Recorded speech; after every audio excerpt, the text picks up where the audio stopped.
with that. Is it? Okay. Well, I've never. 'Cause Apparently, we're live, Max. oh, hello everyone. But yeah, I've heard subs, I've heard hoagies, but never have I walked into a sandwich shop and then been like, "I'll take one Italian grinder, please." Like, I don't know. I mean, the only grinder that I'm familiar with in any way is like Is a the salt app. grinder, right? Oh, the app, yeah, Yeah, yeah. yeah.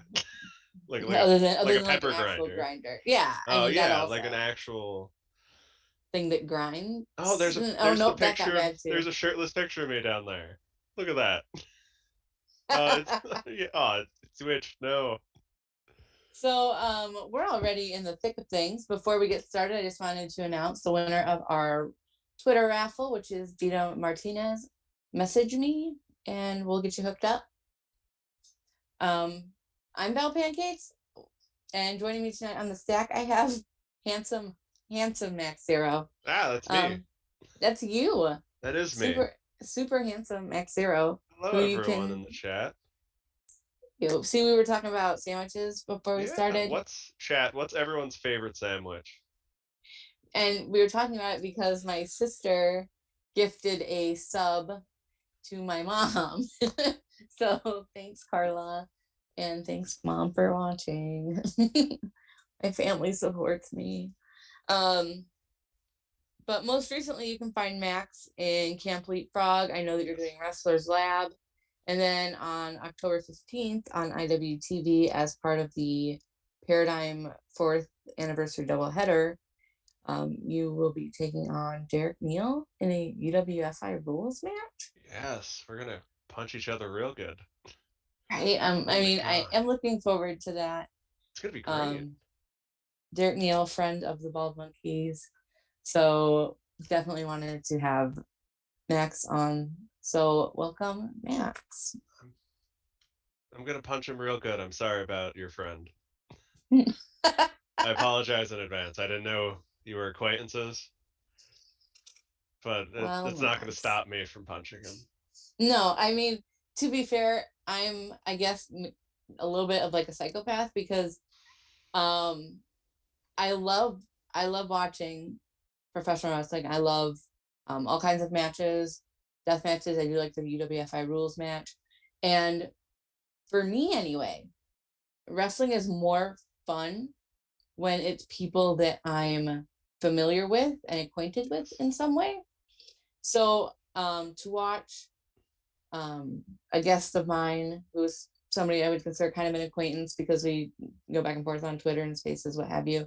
And now I'm forcing you to hang out with me for like an hour and a half. Yeah, it's gonna be great. To beat up another acquaintance of mine that I've met from the Twitter wrestling world. I'm just going to enjoy it that much more. For as much as I like watching strangers beat the shit out of each other, I also like watching people that I know beat the shit out of each other that much more. Yes. So I'm looking forward to watching that match. Good luck. I personally like fighting people I know. Like, I don't know. I don't want to beat up some random stranger. Like, I have personal beef with most people I know. Like, I don't want to beat up some random dude who's done nothing wrong to me. Like, Pancakes never does the dishes. Like, I have a reason to forearm him into oblivion. But, like, Chad Chadson over in Connecticut, I have no beef with him. Unless he calls his sandwiches grinders. Unless he does something. Like, he's going to have to make a real bad first impression for me to want to fight him. It's going to be real aggressively bad. Aggressively bad. Oh, yeah. So, since we started off talking about sandwiches, what's your favorite sandwich? Oh, I'm hard. curious. We're starting off with the hard questions. Well, I thought we would ease me into it and then we'd get to the rough and tough questions. I don't know. I'm like everyone's worst like office mate because like I like tuna sandwiches. Like I really do. Like I really like the salads. So like I'm always everyone's least favorite person in the office because like my diet is like hard boiled eggs and like tuna. And it's just like no, and everyone's just having a terrible time. It's awful. including I me. mean, I understand everyone. I was gonna say at least you know and you Yes. recognize this. It Yeah, would be I worse if you were know. oblivious. I know, but I like it. You can like what you want to I like. I'm not know. gonna judge or shame you for I that. know, right? I don't complain when you guys bring Chipotle in like every 3 weeks. Like I don't complain about that. But you guys got to complain about my tuna? I mean, maybe try eating away from others. I do. I have my own little office. Ooh, you have your own Right. office. It's not as special as you as that ooh made it sound. I don't have my own office, so much fancy. Right. So, what was a young Max Zero like? Like, what were you like as a? I'm sorry, what age bracket? I you cut out for a second. Oh no, I'm sorry. Like as a child, like at you know 10ish or whatever. I don't know. I was always kind of a dork, which makes sense because I'm doing wrestling now. We are a sport of dorks, and if anyone tells you otherwise, just tell them to be quiet. Like everyone in wrestling, from top to bottom, are lovely, lovely dorks, and I love all of them. But yeah, like I didn't do much as a kid. We are all dorks. Um, um, no, like I was just an average kid. I grew up in the country. Like the only real notable thing is the first job I ever had. I was shoeing horses when I was like 8. Like Huh. I've always been big. Which if anyone in the chat has that question, because I always get it whenever I meet people, I'm a lot bigger than you think I am. I don't know what about my personality or like my demeanor. Like, but every time I meet people in public, they're always like, either A, he's handsomer in person, or B, I didn't think you were that tall. And I was like, yeah, I'm always big. Um, Out. Oh, I'm sorry. How tall are you? I'm 6'4". Really? You are Yeah. tall. See, this is the reaction. See, here we go. I was like, oh, Oh like I expected like a good 6 foot, but no, 6'4", that's I'm fairly tall. I think my favorite reaction from that was I was in a scramble at Leapfrog, and Max is super tall. And it was the scramble at Love Frog that was me, Dan. I'm gonna get all their names. It's me, Dan, Twitch, CC Boost,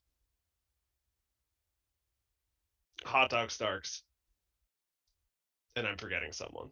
And or maybe it was just a 5-person scramble. Maybe I don't know. But I stood next to Dan. And we did like a stare down, and the only thing I saw on Twitter afterwards was, "Wow, I didn't realize Max was tall." And I was like, I dove over the top rope in that match. Can someone please talk about the cool moves I do occasionally? Just every now and then. the But yeah, moves like, not as important as being tall. no, no. People are like, you're pretty. And then they're like, oh, you're also tall. And then somewhere way down the line of descriptors comes and you can also wrestle. Um, but no, like middle school, I didn't have any eventful middle school stuff. Like high school, I played football for all 4 years. I did drama club for 2 of those years, and I did amateur wrestling for 2 of those years as well. Nice. That I mean, kind of makes sense. Like wrestling Yeah, and drama seem to go hand in hand. yeah, but like I just kind of hung out. Like I did nerd stuff. Like my whole life, I've done nerd stuff. Like I don't know if you can see the little my background's literally a D&D thing on my computer. Um, I have little Warhammer 40K guys over here. I don't know if they're showing up at all. But yeah, like I'm just a giant nerd, so tall and pretty is the name of Max's stable.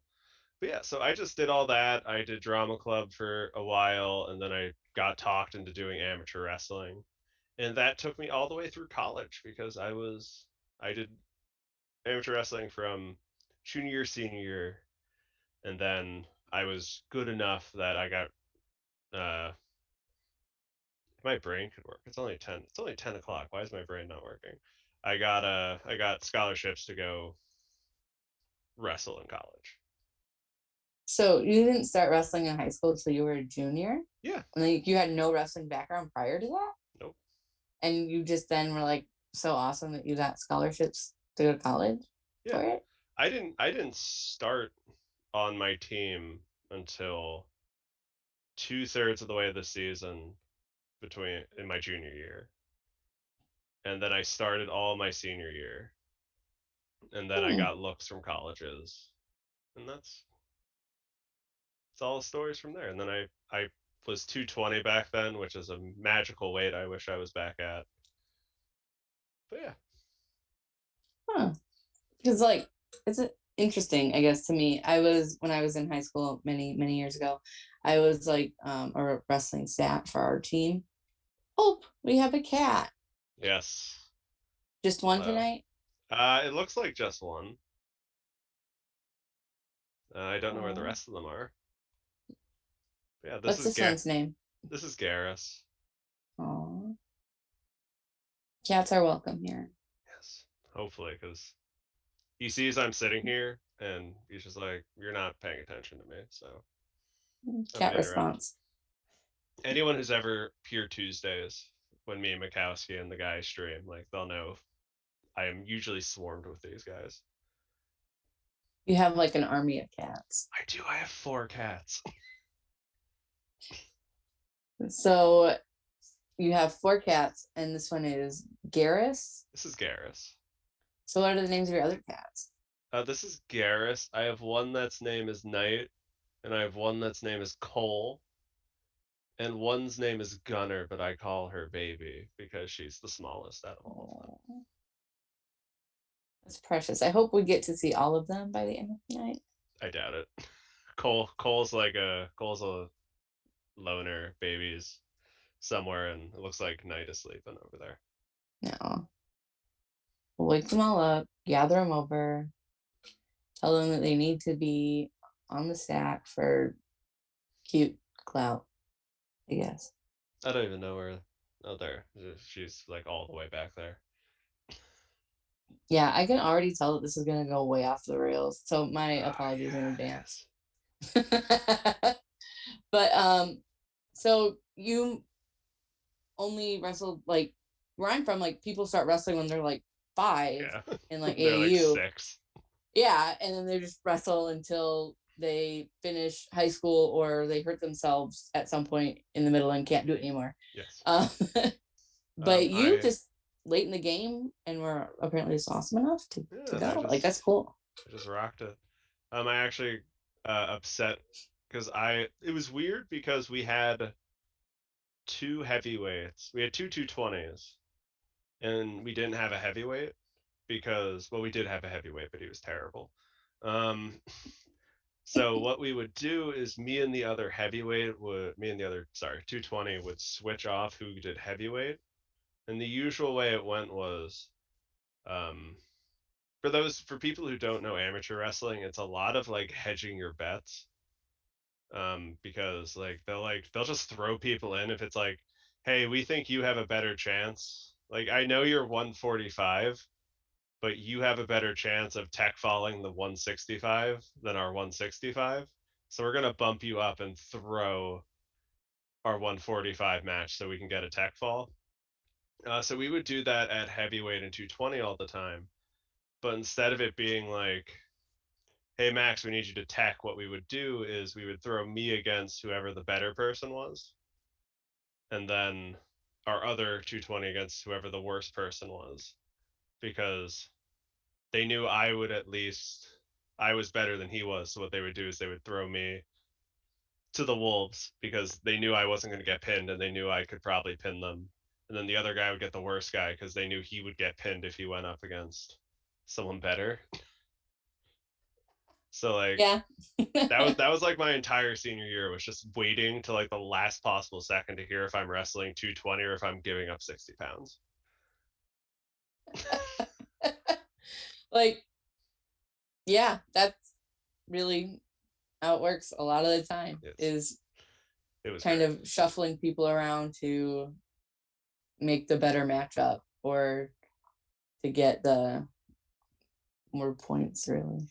It was great because like I was wrestling heavyweight most of the time, but I had to maintain 220, so it's Oh. fantastic. Like I could just gain weight, and they're like, no, no, you stay tiny. It's like fine. And then I wrestled heavyweight in college because there's no 220 in college. College So wrestling weight classes make no sense. I was gonna ask like what like The, the how your last amateur career like prepared you for your professional career. um it did mainly because like I picked up a lot of the fundamentals very quick. Like I kind of got powered through the system at the Wrestle Factory. Like a lot of people, I'm gonna put you down because you seem to want to leave.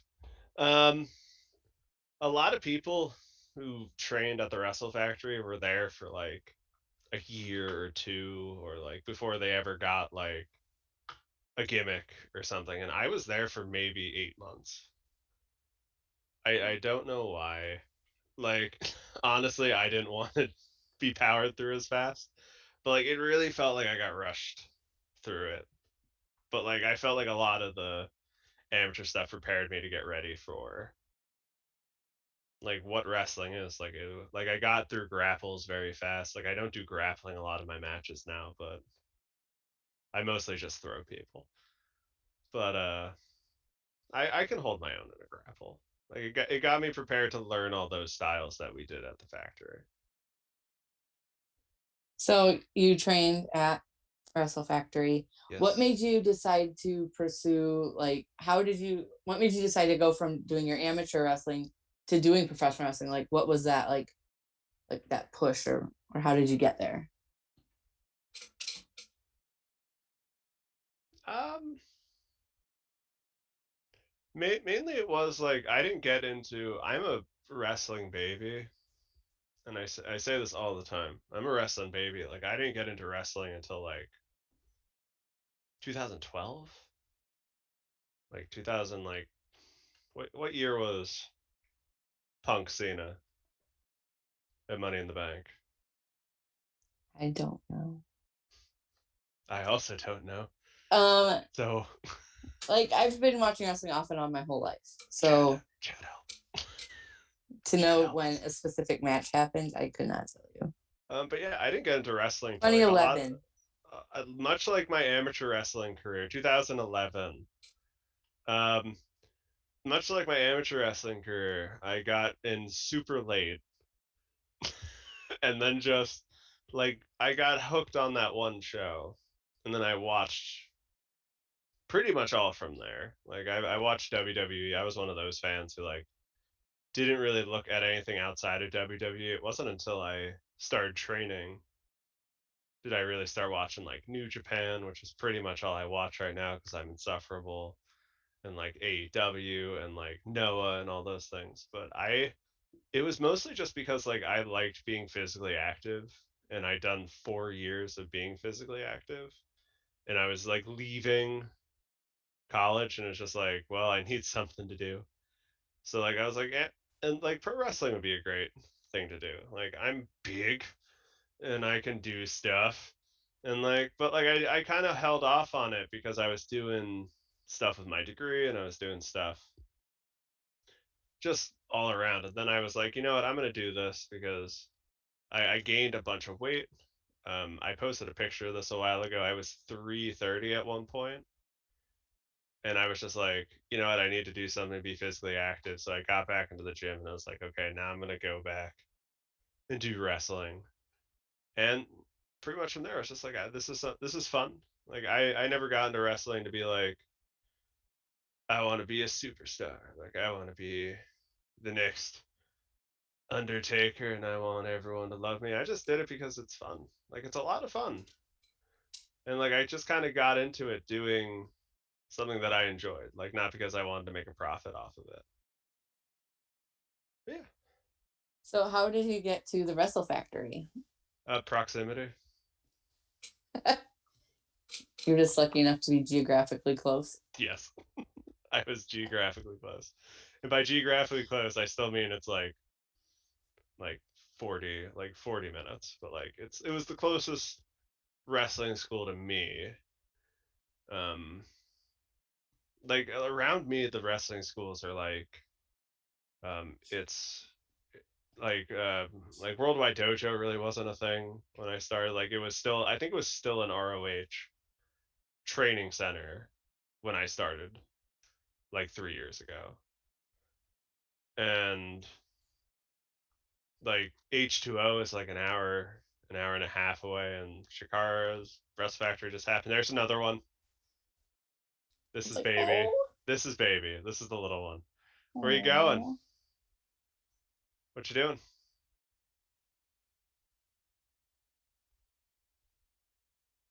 oh, She's not gonna stay. I know she's not. There you go. Have fun. oh, bye, baby. Bye, baby. Um, yeah, it was just the closest one, and I like heard it had a like I like a lot of the wrestlers that came out of the Wrestle Factory too. Like I've always been a huge Cesaro fan, and like mainly just Cesaro. Like I love once I started watching wrestling, I love Chris Hero and Eddie Kingston and just people who train there. So I was super into going there because I was like all these people who I love like wrestled here, and I'm like I want to do this. I want to get trained by these people who train these people. And yeah, So you said that you started doing that about 3 years ago. yes, Sorry. I've been I've been full time wrestling like All right. matches for like a year and a half. It feels like longer. Did you It's start right before the pandemic? yes, I did.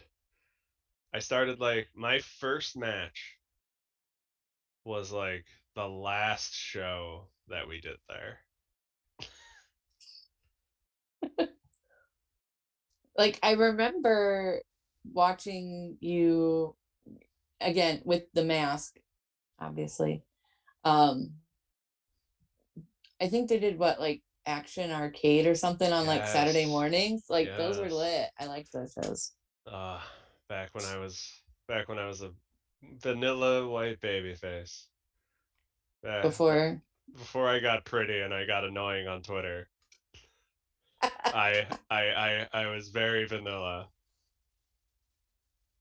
Well, But yeah.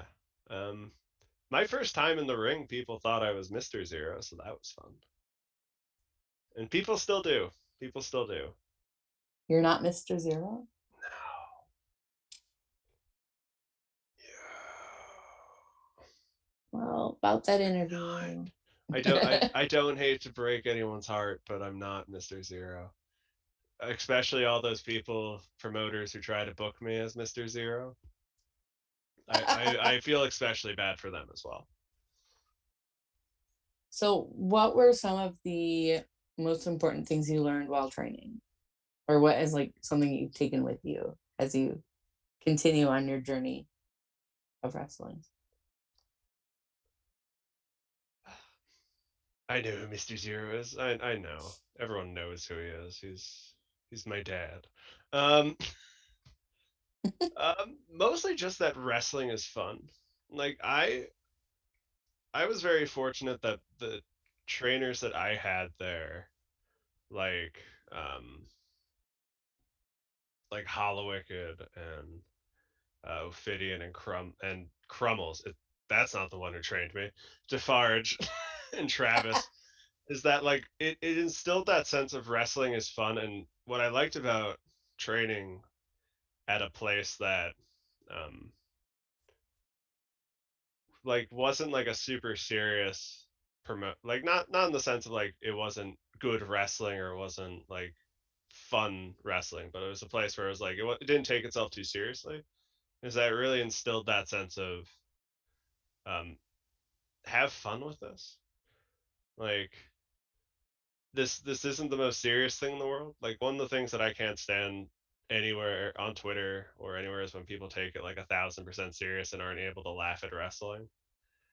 Like it really instilled that in me. It's like, and I think that's really translated over to everything that I try to do in wrestling. It's just have fun. Like I'm not like if you guys like my matches, that's 10,000% great. But like I'm out there trying to have fun and have a blast. Like I'm not really too concerned with like because I know if I enjoy it, other people are going to enjoy it. So like I'm really just like trying to make it fun and trying to put on a style that's different. That's another thing that Chikara really instilled in me is like be different. I am a tall, long-haired white man with a beard. I have described 60% of indie wrestling right now. Like you have to be able to stand out and you have to be able to do something that sets you apart. And that's really something that Chikara instilled in me too, is like you have to have that differential value. And that's something that like the people who I've met there, like everyone nowadays likes to be badmouth uh Chikara, but like what we have to badmouth Chikara for rightful reasons. Like there's good reasons why we don't have Chikara anymore. But like some of your favorite characters right now on the indies are Chikara people. Like you wouldn't have some of those people like if they didn't get that creativity either from wanting to be part of Chikara or like just coming out of Chikara, like getting that, like not getting it, but like morphing those characters into their own things and having that creative drive. And I try to do that. Like I'm nowhere near how good Calyx is at character work or Edith is at character work, but I'm trying my best. I'm trying, or like Razorwing. Like I'm nowhere near those guys, but like, and that's another thing I love about the group of people that came out there is like every every single person has such good creative drive out of that place. Like I can't really speak for the older generation of Chikara people, but I can speak for the people who were training or at least jumped in when I was there. Like all of them are so goddamn creative. Like it hurts sometimes to hear how creative my friends are. And then I'm here like I'm doing a fun himbo. Look at me go. I'm dancing now. And then they're like, "Yeah, I'm a plane now." It's like, "Oh boy. I need to step up my game." And it's just like I just love them. I love everyone. Every one of my friends I got from that place. Like, if there's one positive thing, it's all the people who I met there, and all the people I still talk to. Like, I love every last one of them. Aww. I do. They're amazing. They're flat out amazing. Every last one of them, except Pancakes. Well, it hurts me a little bit because I'm a general proponent of pancakes as a general Yes. thing, I apologize also obviously. that you share a name with Pancakes. I would like to meet pancakes someday. Okay. So that, so that the way you said that, you were like, no, you don't. But just so we can have like a pancake, two pancakes, I little can do my snacks. pancakes impression if you Oh, by want, and we all, can just have it here. go for it. Huh? Oh, hi there, Val. Your name is Pancakes. My name is Pancakes. Whoa, what's going on? And then I'll just say my move names over and over again. Oh, jeez. I was getting like Morty from Rick and Morty Oh, vibes. it very much is Morty. Oh wow, Pancakes is here. No idea where that voice came from, but I don't know why he became Morty. But that's how I hear Pancakes sometimes. I mean, he's your friend, so. Oh. So you started out of Shakara, um, doing like mask business guy and now you're handsome Yes. himbo. Yes. Like, take us on that journey from mask business guy to handsome himbo. Um. So I don't want to break anyone's hearts in the chat, but I'm not gonna lie to you. Um. I didn't know who Mr. Zero was until I got the gimmick. Like I said, I didn't get into like super indie wrestling until like I started training. So like I had like years of backlog to get through of every company of all your favorite companies. And like I just kind of got told like, hey, you're gonna be the son of Mr. Zero, and I'm like, I don't know who that is. And then I watched his matches, and I didn't really get a character from him. Um, like in terms of like from Shikara, like I didn't get a character. I was just kind of like, yeah, you're the son of Mr. Zero, and your style is 2000s All Japan. And I was like, okay, I don't know what those two things are. So I watched a lot of All Japan, and now it's like my favorite promotion, like full stop.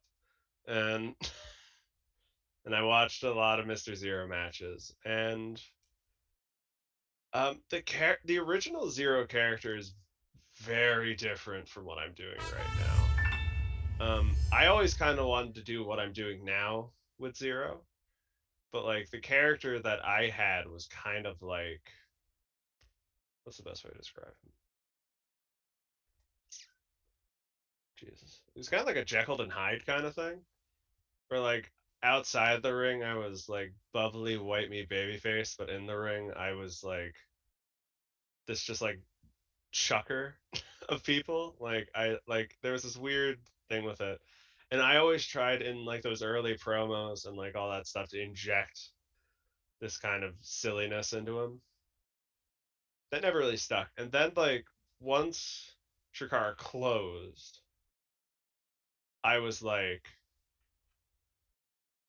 okay, I want to do my own thing. And I was also put in a weird spot because if you like the mask, I'm sorry, but I was basically given a mask to be like a nostalgia kind of pop. Like I was kind of there to be like, hey, we're bringing back this old thing from from the past. It's blast from past. Remember season one Shikar? No, okay. Um, but like so so I was like I always wanted to do something of my own, and I was slowly starting to do that. For a while, I was gonna keep the mask. I was gonna change some stuff about it. Mainly, I was gonna get rid of the hair, um, and a bunch of other things. I was gonna change that mask so much. Um, but like it wasn't because I was too pretty. I'll tell that story in a minute, Boo Nanners, of uh, how prettiness got added into my gimmick.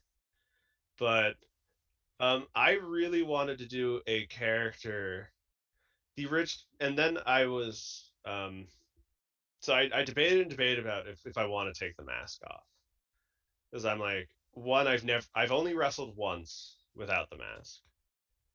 And I was like, I don't know if this is gonna work.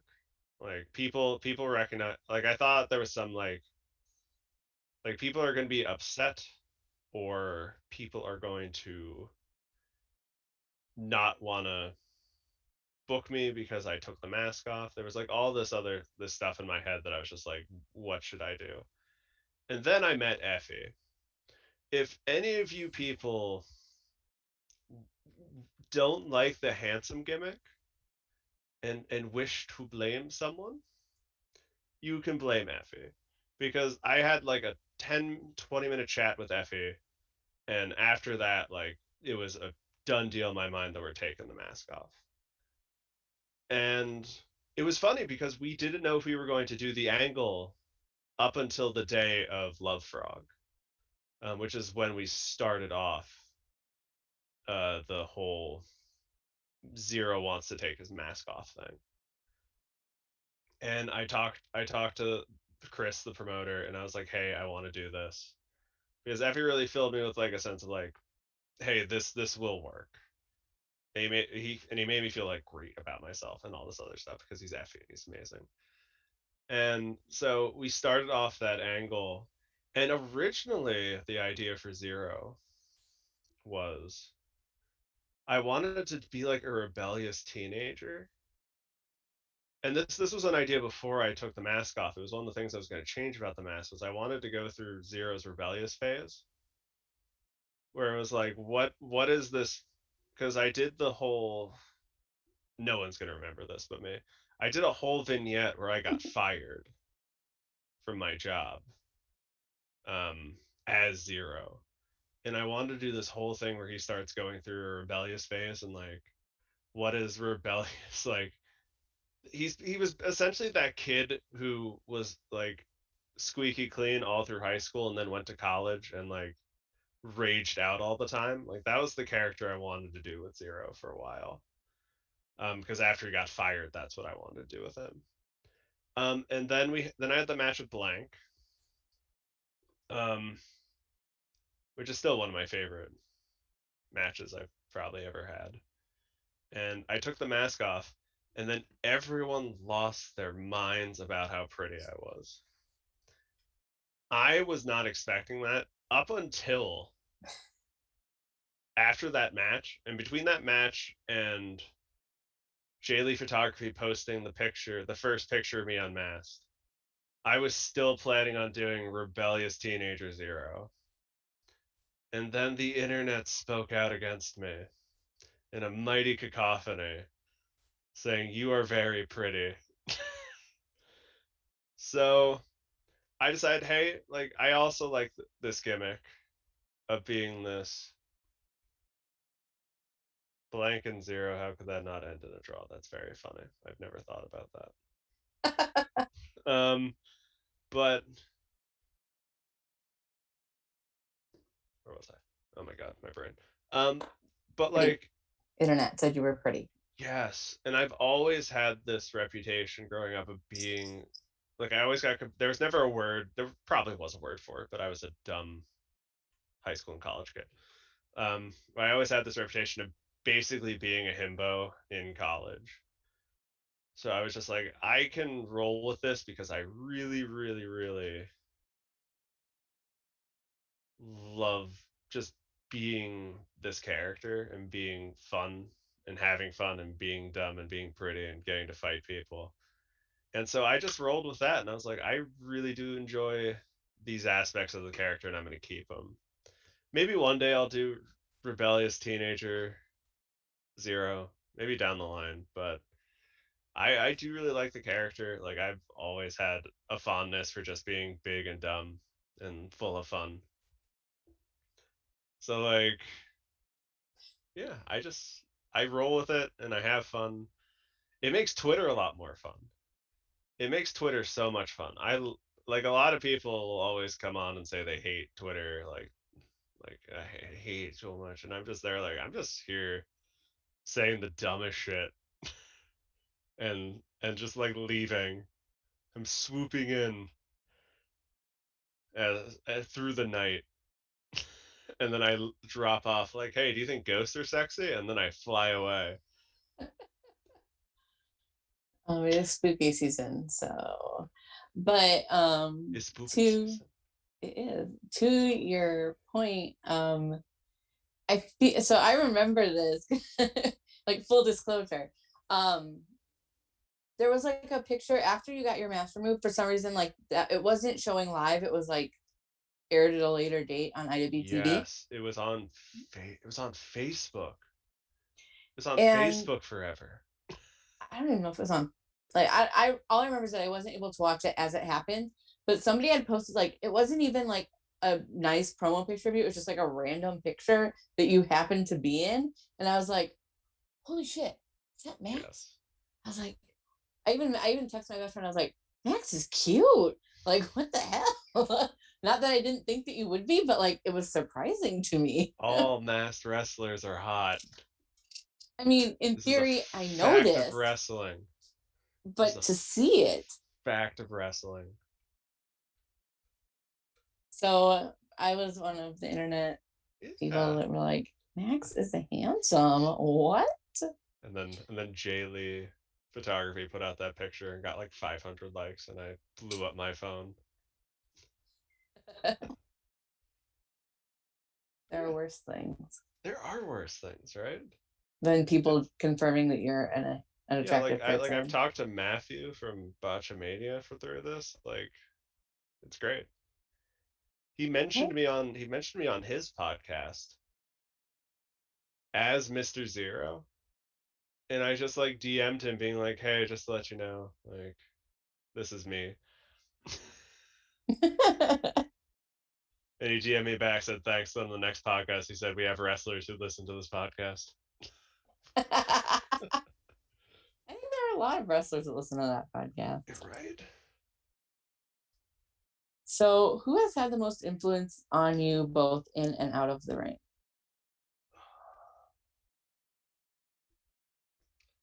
If you could just bundle together like It can be one person or two 90s, different people. 90s to 2000s All Japan, just that time period, like in a whole, really influences how I wrestle and like what I like about wrestling. Like it's just a hard hitting style. It's just two dudes fighting each other for the sake of fighting. If for more specific examples and for more people who don't go out of their way to watch Japan's like third biggest promotion, um, people like Chris Hero's wrestling style. Like I love Chris Hero's style. Says I long time long time in joke is that my goal in wrestling is that I want to be both wrestlers in the bar, like as one person. So like those two, Sheamus is a really big one. If I have to pick like a WWE guy, like I love Sheamus's matches. He's been killing it over the past 2 years. He's been killing it. I'll take no questions at this time about this. Like, um, yeah, but all that sort of stuff. Outside of the ring, um, people like Matt Mikowski is a big one. Like, one, he's just a lovable dad who's doing this for his wife and kids, and like just like watching him transform and like asking and getting his info on everything has always helped. Same with Boomer Hatfield. Same with Shay McCoy. Like, if ever I have a dumb idea in wrestling, like, or if I ever need help with lifting stuff, those are all the people I go to first. Like, I'm always like, is this possible? And then it's usually a no. It's usually a no. But like sometimes I have a cool idea, and they're like, yeah, that's cool. Dumb ideas in Well, wrestling.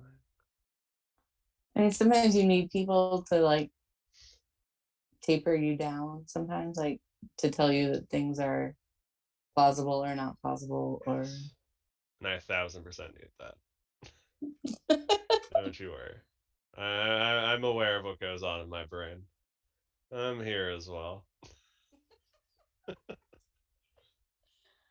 Yeah. so what has been your greatest achievement in wrestling to this point? Either and that can be like a title that you may have won or a specific match or opponent or anything. I haven't fought for any titles yet. Like no one's had that idea yet of, hey, maybe put the handsome one in a title match. Honestly, like just the biggest matches I've had, like it's weird because I don't feel like I've had a ton of like super duper high profile matches. I've just had a lot of matches that like at the beginning of my career, I was always very down on my matches where I like did not like them. This is probably going to continue for the rest of my career. But like nowadays, I've been enjoying my matches a lot. Like all my matches at Lab, I've thoroughly enjoyed. Um, I'm trying to think of some good career highlights because I've really haven't wrestled anyone too high profile. Um, I'm in a long term story, which is probably a highlight because like I love long-term stories, and I'm in one right now with that SOBCC boost. Hope he dies. I'm gonna kill him. But like, and like someone had faith in me enough to be like, hey, we can do a year-long feud with this character against this character. And yes, that is one. I can't believe I forgot that. I won the trail mixer. That was a big one. Um, but yeah, like I've won the trail mixers. I've gotten to wrestle out.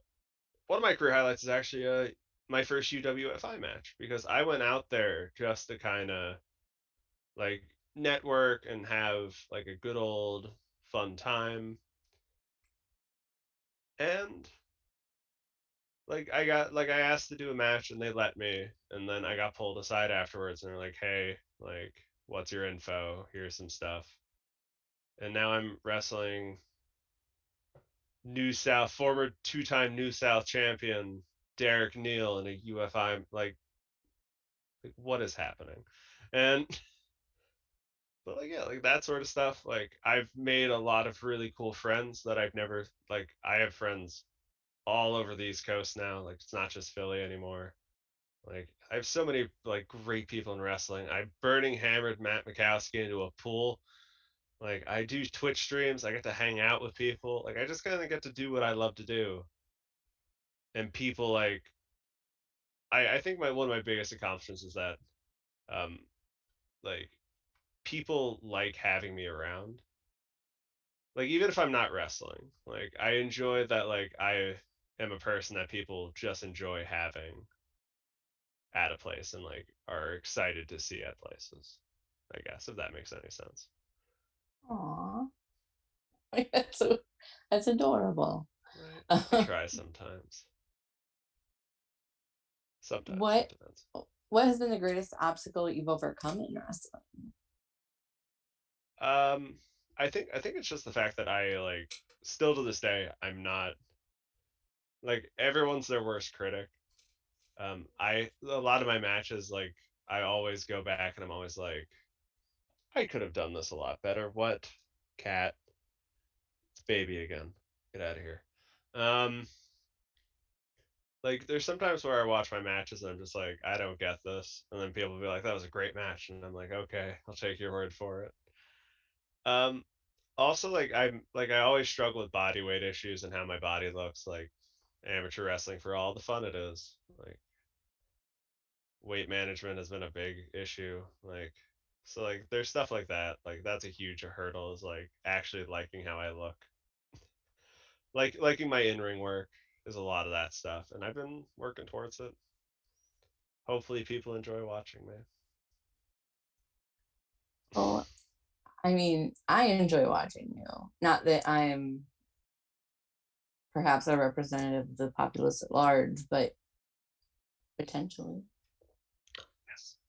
There are enough people in chat that want to watch you talk to me. So I they don't know why are y'all here? why are any of us all here? Oh my god, now I'm gonna get sad. Don't be sad. Now we're getting into This, my philosophy minor. Oh no. oh no. Oh no. Um moving on to something not sad. Um no sad here. Um I know that you go on road trip. Obviously, you're a wrestler. It's part of what you do.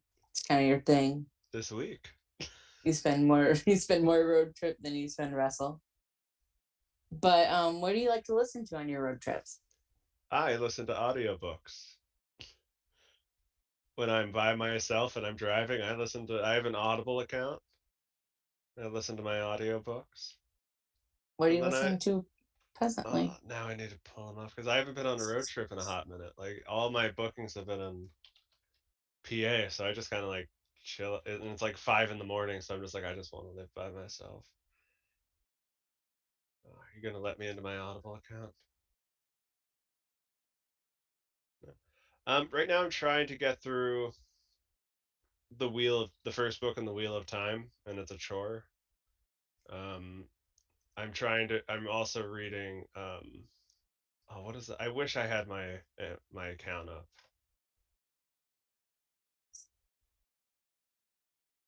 Ooh, here we go. Okay. I got it. I got my account. Yeah. Eh. Are you all excited, Twitch? Is this what you wanted from me? Um, I usually just use it to read Terry Pratchett books.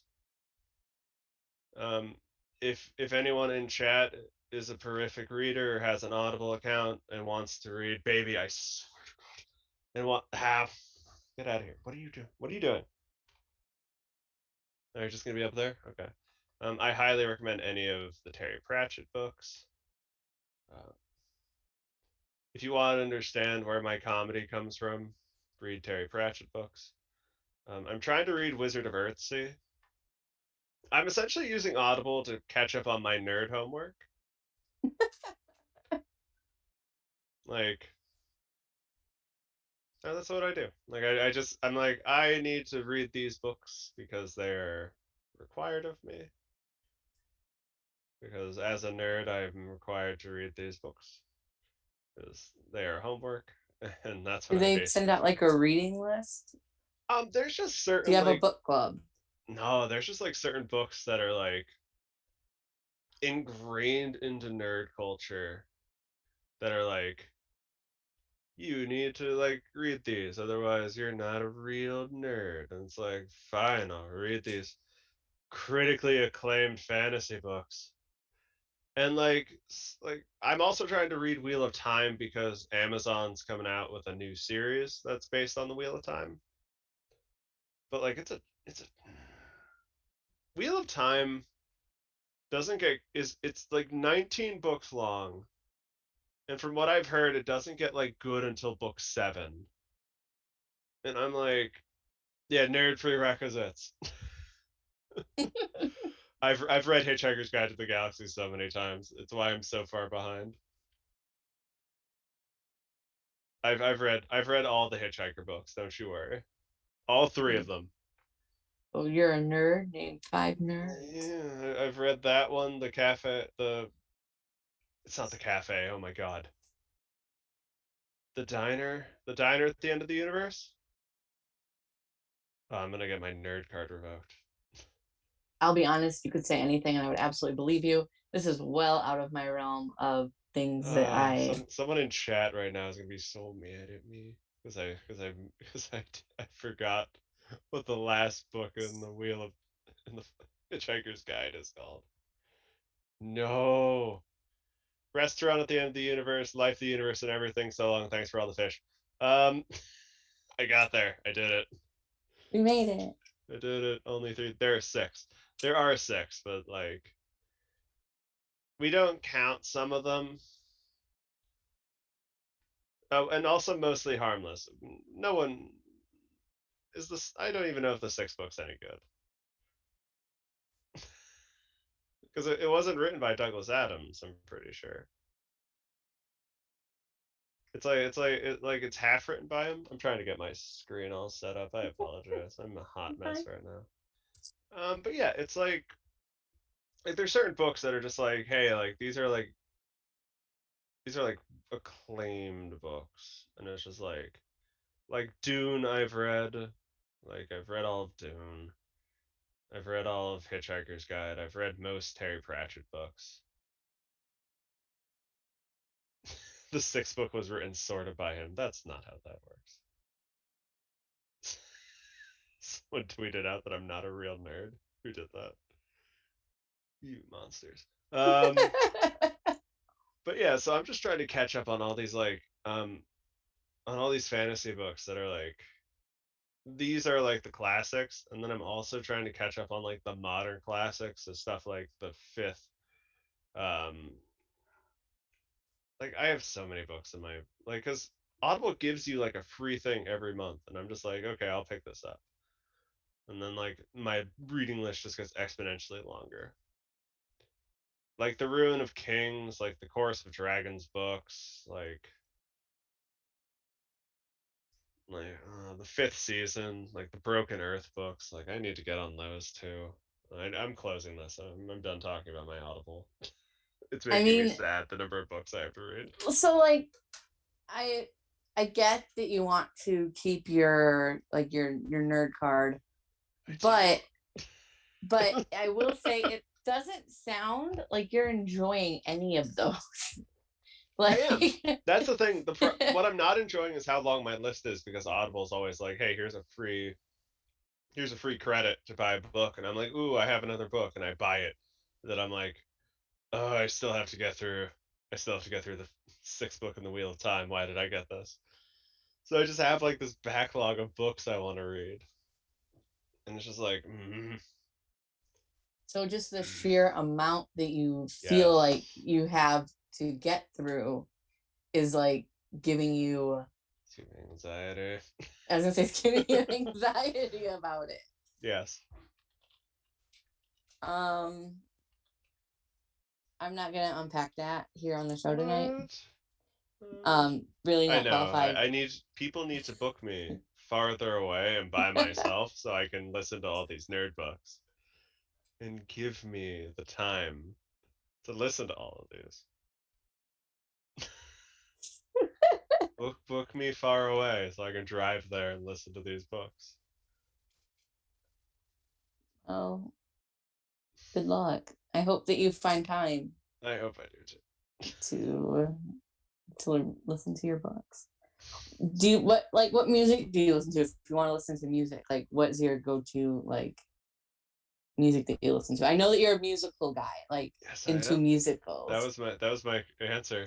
I usually listen to musicals. Um what I've been doing recently is I'll like go on to like theater Twitter and be like, what are people talking about? And then I'll listen to that musical like for like a week and then like determine my how I feel about it. So what musical have you been listening to lately? Heather's, Oh, all right. it's good. It's good. I haven't listened to enough of it to like have like a solid enough grasp on it, but it's like it's good. I like it. I like the music. I like the So story. now I know that Rent is your favorite Oh musical, my but god. other than Rent, what are your favorite Oh my god, musicals? Rent. Oh my god. So like I really like I have listened to I just saw it in the chat. I've listened to Beetlejuice. I really do like Beetlejuice. The Beetlejuice musical is very good. I wish to see it. Recently it's been like it's nothing surprising. It's like Hades Town. It's like all the big ones minus Dear Evan Hansen because that musical is terrible and I will not be taking questions at this time. It's awful. No, Rent. The movie didn't make it bad. It was always bad, guys. Um And no, I'm not just salty because my favorite musical from that year didn't win any Tonys because Dear Evan Hansen was getting all the nominations. No, I'm not upset that The Great Comet of 1812 didn't win any. If you guys want my theater recommendation of like something that didn't get enough recognition, go listen to Tasha Pierre and The Great Comet of 1812. One of my favorite that's up there my favorite musicals. Like full stop. I love Natasha Pierre and Very Common of 1812. I really like Something Rotten. Like that's one that I always go back to. I love Something Rotten. Another musical that got like no love at the Tonys. Got like I zero love at the Tonys. I'm not a Shakespeare person by any stretch of the imagination, I but I love Something Rotten. It's so funny. I love Something Rotten. Um, six, six is good. Six is okay. Six is weird because I feel like six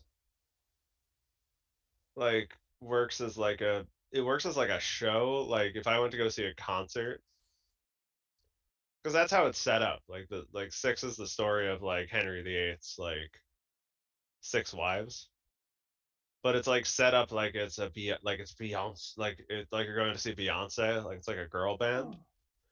but like they lean so heavy into that, and it like so it works as an album. I can't really comprehend how it works as a show because it's so heavily themed in that sense of you're going to see a pop group on stage that like like every time I listen to it, I'm not imagining like here's the breakdown of the theater. Like I'm imagining 6 to 7 people on stage, like with lots of lights and dancers behind them, like I'm going to see like a Kesha concert. I have not heard of that one, It's so I it's will check it out. That sounds really interesting. Come From Away is also very good. I don't know who mentioned that in the chat. Oh, Christopher did. Come From Away is very good. I do like Come From Away. But yeah, I'm never usually a big fan of the musicals that end up winning Tonys. Like like Hadestown is the rare exception where I'm like, this is an amazing musical, but it feels like every other, like for the last like 5 years, every musical that's won Best Musical has been like the least interesting musical out of all of them. Hipster Max Zero, not like in popular musicals. Go listen to Oklahoma, the most recent adaptation of Oklahoma. I love that one. It's so good. It's so because like they just made everyone so horny. It's if anyone Sweeney Todd, any Sondheim musical. Go listen to any Sondheim musical. I love Sondheim. If you want a really weird time where they took a very vanilla musical and just made it horny, go listen to the 2019 Oklahoma revival. Like it's just so horny. Like I don't know why they felt the need to make everyone so horny in that musical, but it's great. It's so good. It's like I'm never a huge fan of revivals because most of the time they're just like, what if we put on this play again? And then they're like, but we got this actor in it this time. Like I like the revivals that are like, hey, so we made everyone weird, and I'm like, I can dig this. I can dig it. Like that's what I liked about the Yokohama one. Like it was one of my biggest issues with I love this musical, the most recent Fiddler on the Roof revival. Like they didn't change anything about it. Like you don't need to, but like they just redid Fiddler. They just redid Fiddler, and I was like, okay, whatever. And then like they're like, but yeah, those are my musical hot takes. Musical hot Everyone's takes here with for Max this Zero. content, right? My musical hot takes. I was interested in it, so Uh, somebody else probably is. yeah, someone's gonna take this out of context and be like, Max hates all musicals. Max hates Dear Evan Hansen, and therefore I will no longer be supporting him. May Well, Hamilton's good. I wasn't a fan listening to it, weirdly. But when I saw it like as a show, I enjoyed it. you don't have to pretend to like Ultimate. I can hear it in your voice.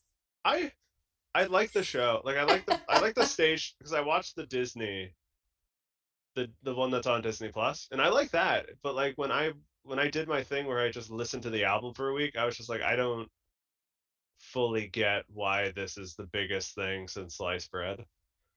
And then I watched the stage and I'm like I could see why people like this. I could see why I could see why a lot of people like this. Um yeah. No, like So moving on from Max my and his musical musical brain. hot takes. Yeah, all my musical hot takes. So I said such lukewarm hot takes there. Hamilton is okay, and Dear Evan Hansen isn't really that good, or like some of the Lucas hot takes right now in musical theater. If I wanted to make a hot take, I'd just be like, Sondheim is terrible, which I would never say. I love Sondheim. oh, someone's gonna take that out of Oh, someone's context. gonna see like Max hates Sondheim. I will never watch him wrestle again. It's like these two things are not connected. So on these road trips when you're not listening to audiobooks, like oh Maybe. I hate my cat. This is You why you I have put you my have cat in the bathroom. you have everyone. You have everywhere to go. You have a full apartment to roam in. Like this is an open space apartment, and that's where you decided to jump from. No, don't come over here. Don't come over here. Okay, I'm. No, you're fine. You're fine. Are you're like traveling to and from multiple locations? What are Yes. your like go-to road snacks? I'm a snack girl, so No, I'm gonna. This. I eat everyone's favorite snack at every gas station: hard-boiled eggs. I get a strawberry jalapeno rain. I get usually I'll get like a protein bar. Like I'm real boring. I apologize. Like my road trip back stuff is more interesting because I usually get I'll get like a thing of pork rinds. I'll get a large water, and I'll get like um peach circles, like the gummies. that those three items, unlike water, like yeah, duh, those Whatever will get one. water. But like pork rinds and peach rings, I've heard multiple times from people when I ask that question. Oh, I love That's me some such like a peach weird to rings, answer. and I love me some pork rinds. Like it's 3 in the morning, and I'm just like, where are the pork rinds and where are my peach rings? I've been on the road for 5 hours. Leave me be. Where are they? I'm just gonna take that out of context. When I go to Indiana, I always stop at a White Castle. That's just because White Castle is the superior fast food chain. We don't have them where I'm at, and I've never been to one. Yeah, they don't have any in here in Philly either. There's one in Philly, but I'm not driving all the way there. So like if I pass one in Indiana, I'm just like we're stopping. There's very few times on a road trip I'll be like we're stopping at this specific place, and one is a White Castle, and one is a Tim Hortons. If we ever pass a Tim Hortons, I will always be like we're stopping and we're getting I'm getting a large coffee and a wrap and a breakfast wrap. Not a breakfast wrap. We're getting a breakfast wrap. Do you force the carload to get Yes, breakfast wraps, or yes. No. I'm just getting like the breakfast one wraps? person who's just like we have time. We have time. I need coffee. If you all wish to You're survive this, that guy. if you all wish, if you all wish to survive this carload, So bring me speaking of, coffee. it's like, who are your wrestle buddies? Like you're getting a car together. Like who are you putting in your car? Um, Shay McCoy, Travis Huckabee, Boomer Hatfield. I drive a lot with Pancakes, but that's because I'm forced to. Same with Abby Jane. She's also forced to. Um, no, I've driven with a bunch of people. Like I love driving up with. Um, like I said, I've been probably the most places. I've probably been the most carloads with Shay. Um, the spoiler is one of the funniest people on the planet. If I can suggest a guest for this show, please bring the spoiler on. Talk to the spoiler. He's one of the funniest people I know. But yeah, no, like I Max versus Abby Jame, I will throw that tiny person into the third row like her name was Yo-Yo. Um, but yeah, like I like going with as many different people as I can. Matt Mikowski is when he's not getting flown out to wherever he needs to go. He's always a fun time in a car ride. But yeah, no, I'm getting flown out. Ryan, no one's flying me in. But yeah, no. So what is your what's your favorite city to wrestle in? You've been to a lot of different places. What is one of your favorites? My favorite places to go? Like to go and wrestle in or like I honestly really like Indiana. Oh, I didn't know he got seriously hurt. I'm sorry. I'm sorry, Yo-Yo. I didn't know that. I hope you get better soon, buddy. I honestly did not know that he got seriously hurt. Like I knew he was off the show, but I didn't know why. I didn't either. So Well, I'm sorry, buddy. Um, I honestly really like Indiana. Like I just like going out there because one, I just have like a giant group of people who I like and know out there who I only get to see when I go out there. So like I get to see Chase, I get to see Cole, I get to see like all those people who are out there, and I love it. I love being out there. Um, I have a lot of fun in New York. Every time I get a New York booking, it always turns out to be a blast. I've never had like a bad New York booking where it's like this was a bad idea. It's like no, like every time like IWW, like every time I'm on one of their shows, always a blast. Um, every time I go out to Brooklyn to be part of Lab, no, always a lot of fun. Um, Blitzkrieg's fun, like going up there, going up to Connecticut, just chilling up there. But yeah, no. Going to Borscht at the beach was a lot of fun. I was just there, but like just being at the beach at a wrestling show was so much fun. that looked like everybody was having fun. Oh, it was so much fun. Everyone got so drunk. It was great.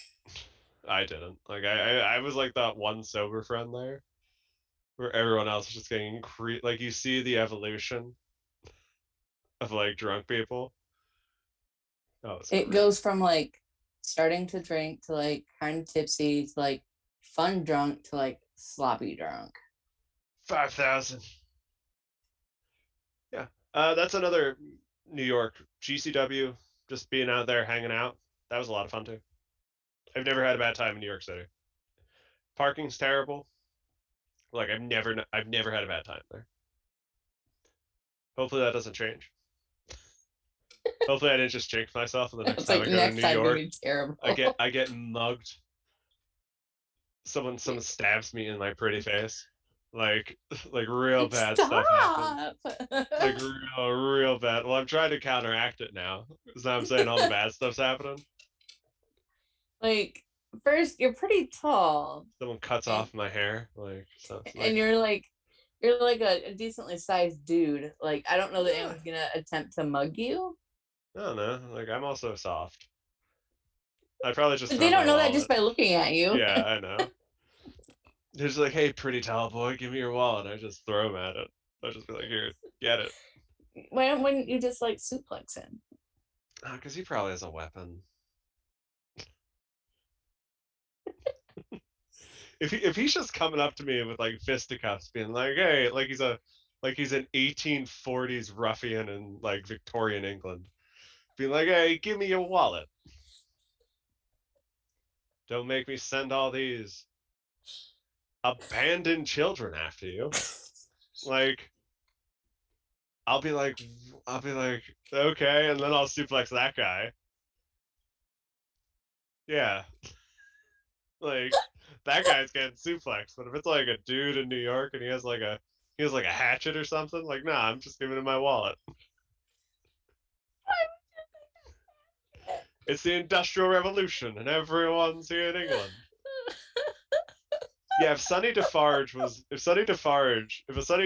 type was mugging me with his like two fists up, like he's telling me to put up his dukes, like no, that dude's getting suplexed.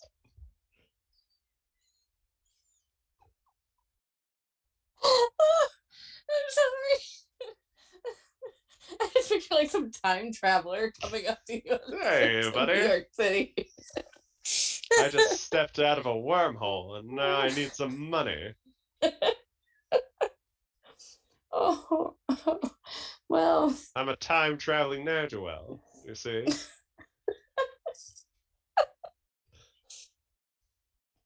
Okay, well, Yeah. Laugh Till I Cry has officially commenced. Hi, Governor, give me a British pound.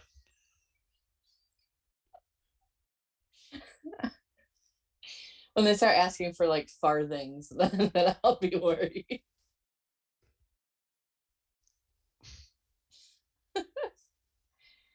Um, so who's been one of your favorite opponents? Just going back, just trying to bring us back on topic here. Who's been one of your like favorite opponents throughout your career thus far? Logan Black. I could wrestle Logan Black all day, every day. Um,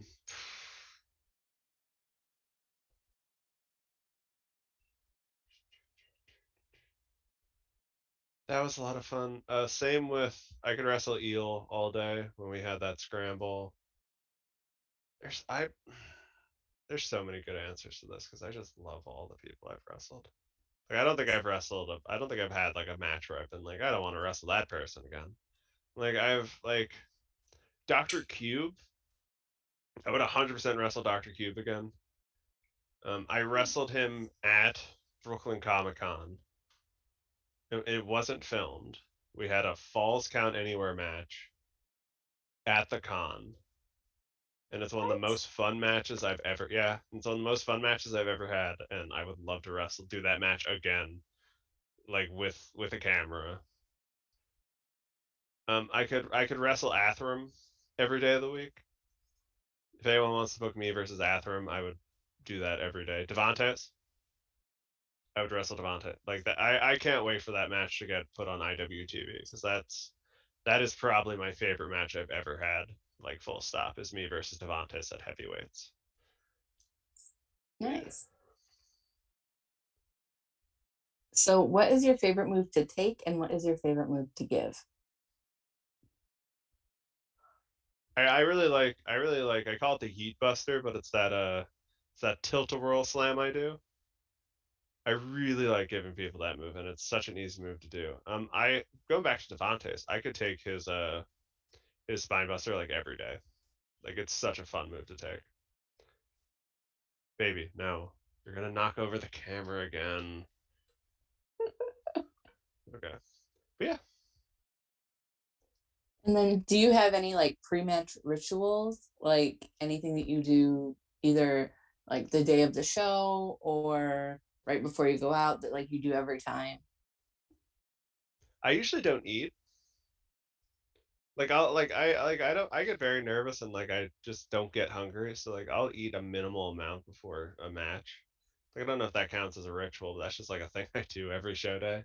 I'll just like eat like a not a ton, but like like I'll have like a coffee in the morning and some hard boiled eggs because that's apparently all I eat. And but yeah, like I don't really have too many rituals. Like I do the thing where I go through everything that I need to do before the match. Like I make sure I have everything ready and have everything like I know what I'm doing. Like I'm that wrestler who just like kind of sits there as like deep in his own brain. That's fair. Like that's Yeah, I me. mean, what would if someone was going through your musical library, what like you have a playlist or whatever, what is the most surprising like song on any of your playlists that people would be like, yeah, I really wouldn't picture him listening to that. Funny story. This happens once every 2 months. I keep forgetting the songs on my lifting playlist, and every time it surprises me, and I keep making mental notes to take it off. And I don't know how it got on there, but the Hamtaro theme is on my lifting playlist somehow. And every now and then it'll come up, and I'm just like, what is happening? And every time I listen to it in its fullest, I like drop whatever weights I'm lifting, and I just listen to it without lifting. And like I always make a mental note to take it off later, and I never do. I I'm Taro forever. never do. Hamtaro. When we work together, it's much better, my ham hams. I We was like like, does it sunflower motivate you? seeds. So I Watch out for those cats. You know, they're smarter than you think. I have no frame of reference for anime in any way, shape, or form, with two exceptions: Sailor Moon and Hamtaro.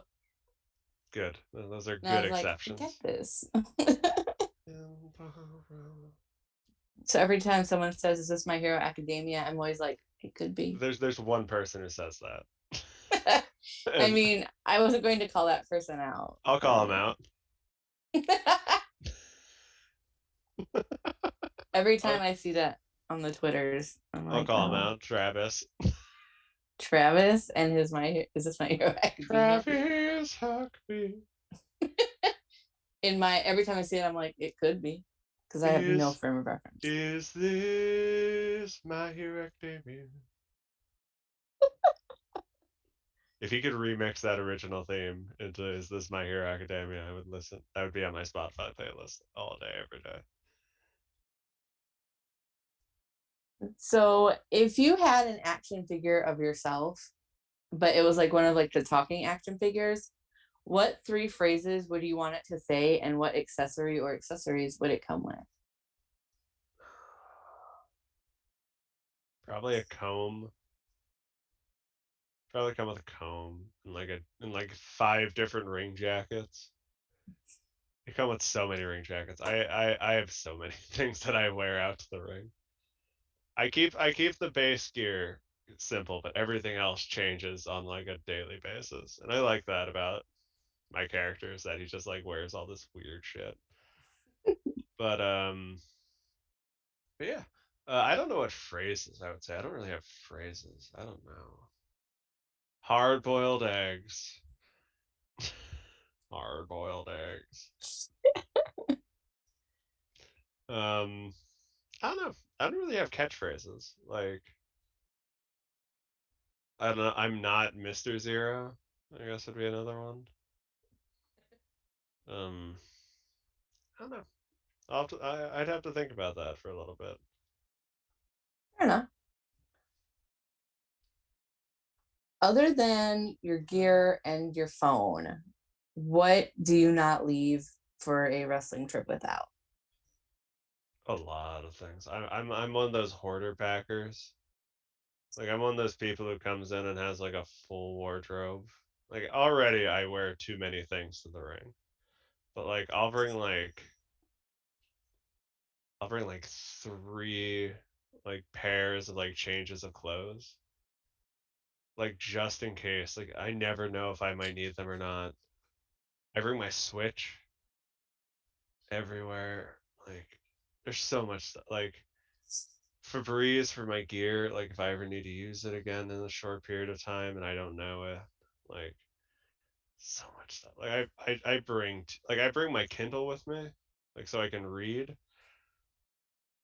Like, I'm like prepared for like the end of the world when I pack for wrestling shows. Like, I have like, if I ever get stranded, like going to a wrestling show, I will be entertained and clothed for like a week, like straight. Like, I'm that type of packer where like I'm going to forget this, so I'm going to bring 3 of them. Yeah, All right. Yeah. So what do you not leave without? And most things, by the most sound of it. things, most things.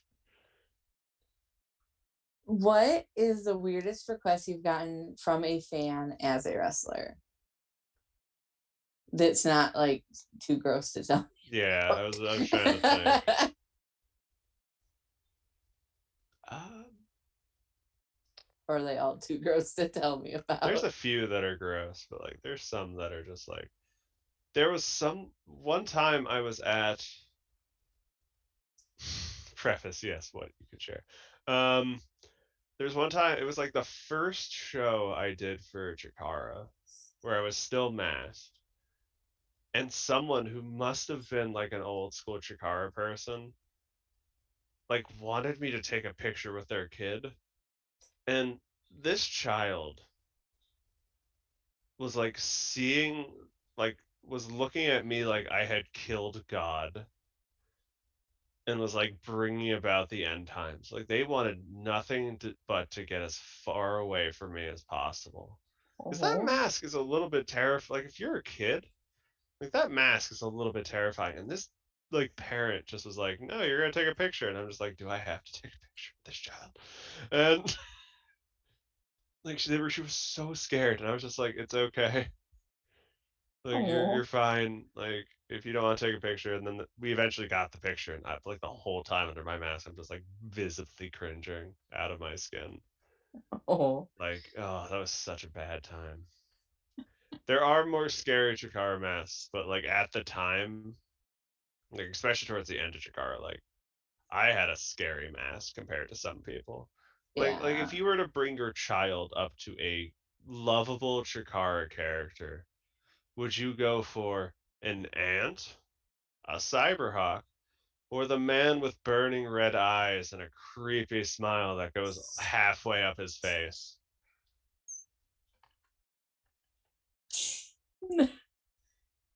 I mean, I'm Which of 36 these and three I thought it was options do you want scary. your 4-year old to take a picture with? Which one, guys?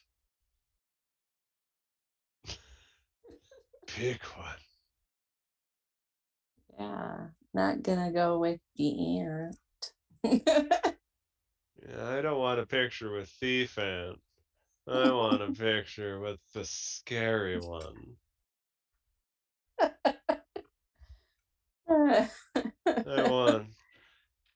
want that one. What is the wrestling word that you use most outside of wrestling? I use shoot a lot. Like I'm one of those weirdos. Is like everything. Like oh, it's the shoot job. Like that stuff. Like Yeah. that's like a lot of what I do. I don't use a lot of wrestling terms outside of that though. Like I try not to, just because like it doesn't really work in context and it feels very weird to do. But, like I'll say shoot to stuff all the time. Like and I'm just like God, I'm the worst. See, mine is popped. Like, oh, that popped me. Oh, that popped me. Oh, that was a banger. Oh, what a banger of a workday we had. The other one I hear a lot is gimmick. People use gimmick Oh, a lot. Gimmick for everything. yes. What's your gimmick? What's your Grab that gimmick? gimmick over there. You grab that gimmick. Everything's a gimmick. Everything's gimmick.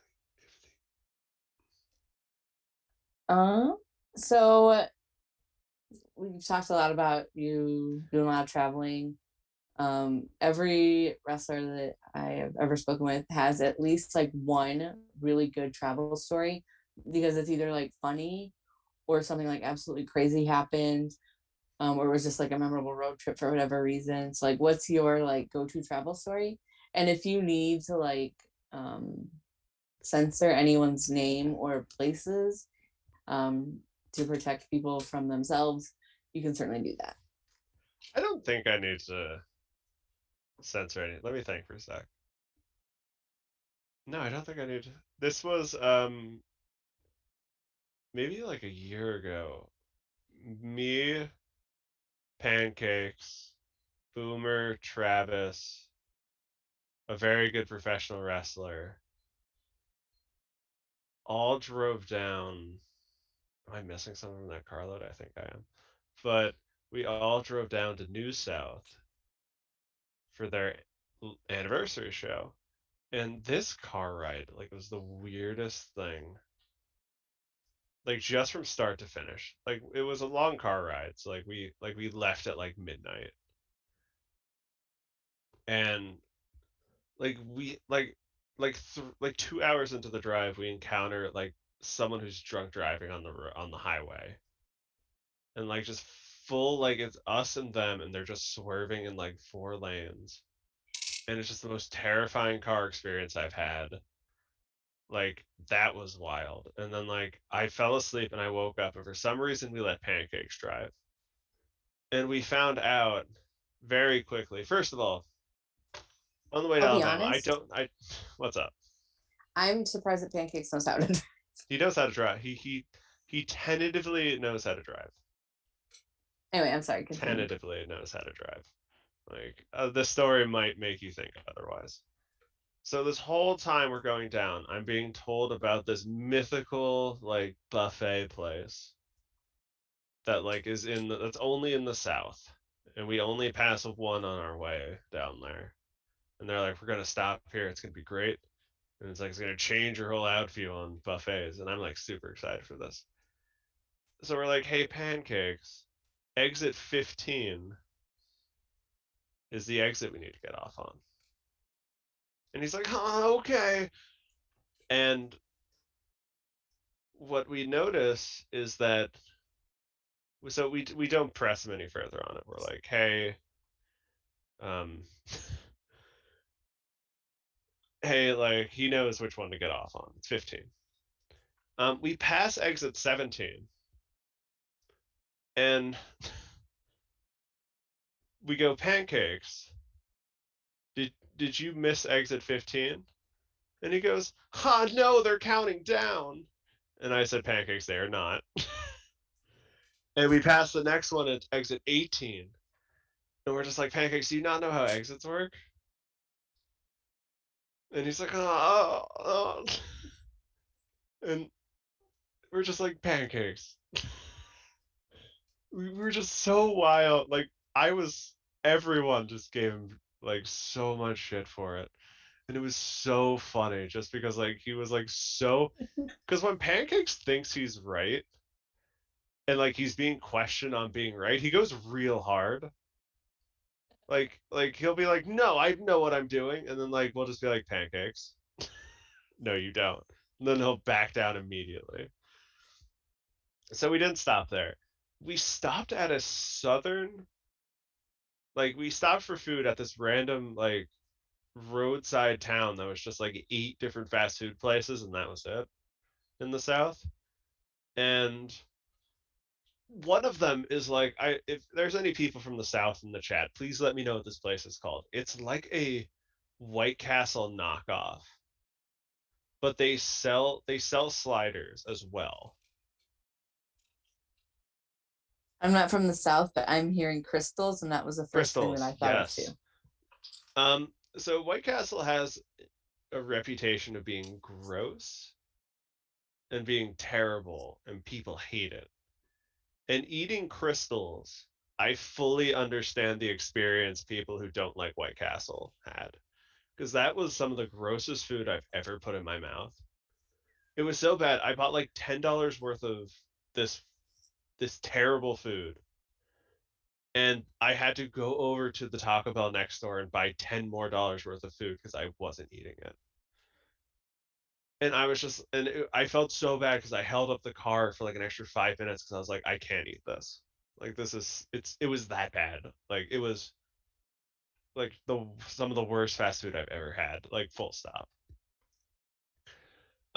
So we get down there, we wrestle, we have a good time. On the way back, um, what was the name of the amazing buffet? I don't remember its name, but I get told up and down that it's like this fantastic mythical place. Um, I can't Who, remember what it's called. who made the decision to go to Crystal? We just stopped at like this place that was like 4 Oh. fast food chains down the line, and someone explained to me that Crystal is like White Castle, and I'm like, okay, I can take that. So I go in, and then I have an awful experience. Um, I won't make you relive it again. yes. And on the way back, this picture exists somewhere. I know. Christian. No. No. No. Someone has this picture. I don't remember who. But we stopped at a what I can only describe as a trucker Walmart. It's just like this like place that is like a convenience store and like a shopping center and like 4 different food options, and it's all like trucker stuff. And one of the food options, which is a thing that I found out is in the South a lot, is a gas station barbecue. where they just like have like in their gas stations, like we have like 7-Elevens down there. They have like Joe's Barbecue Shack, and it's just like we pump you gas and we smoke meats out back. What more do you want? And so there's a picture of me floating around online somewhere where I'm just eating a full turkey leg in the front seat of a car. And it's one of my favorite pictures of me. It's so like I just bought a turkey leg from this gas station barbecue place and then I proceeded to eat it in the car. But yeah, like that road trip up and down was just such a wild time. Because we left New South at like 3 in the morning and we stopped at like a McDonald's. Like, and we were like the last people who were like ordering there, so they gave us like extras of everything. But yeah, no, no, that's a. I don't really have too many crazy stories. Like, there's a lot of I'm not a huge like not a lot of weird stuff happens to me, but that New South show, like back to back to back, a lot of weird stuff happened. Until you get mugged by a industrial Yeah, wait revolution. till I get mugged, man. So, other than like outside of wrestling, what other hobbies do you have besides musicals and nerd stuff? I guess we haven't already talked about anything we haven't Um, talked about. I do like I watch anime. Like I love me some anime. I have not kept up with the most recent season, so um I have nothing on this most recent season. I do Warhammer 40K. Like I play Dungeons and Dragons. Prior to this, I was reading because I actually just got this. They released a book that's a Halloween theme. It's Ravenloft, which is one of the worlds within Dungeons and Dragons. It's a lot of fun. Because I've been trying to make this one character idea work for like years, and I've never been able to like figure out a way to have it work within the story. And it might work in Ravenloft because Ravenloft's a weird setting where essentially the only people who have control there are like vindictive vampire gods. And like if they find something funny, like they will just allow it. Hmm. Like like if you do something and they're like that's pretty fun, they'll they'll just be like, "Yep, this works here." Um like Huh. that's just how it works. um So, like, if they thought, like, if I went up and slapped somebody in the face and they thought it was funny, like, that would just be a thing you could oh do. yeah, you would get patronage from them. Yes, they'd be like or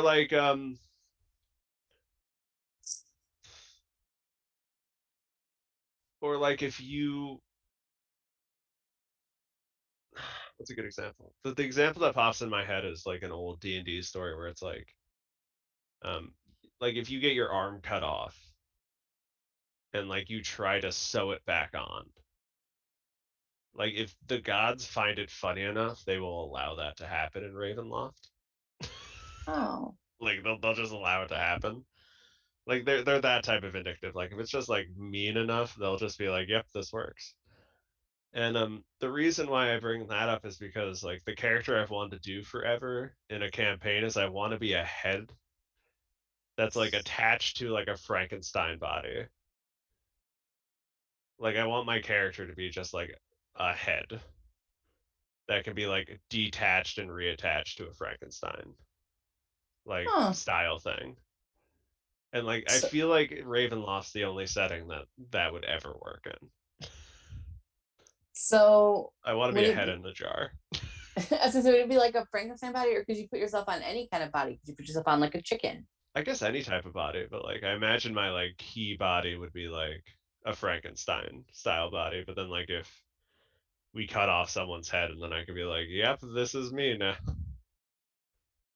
Like, I just, for some reason, like, I don't know, like, you could put, if you could put your head on anything, Yes. on anybody, like, but like a whale or Yeah.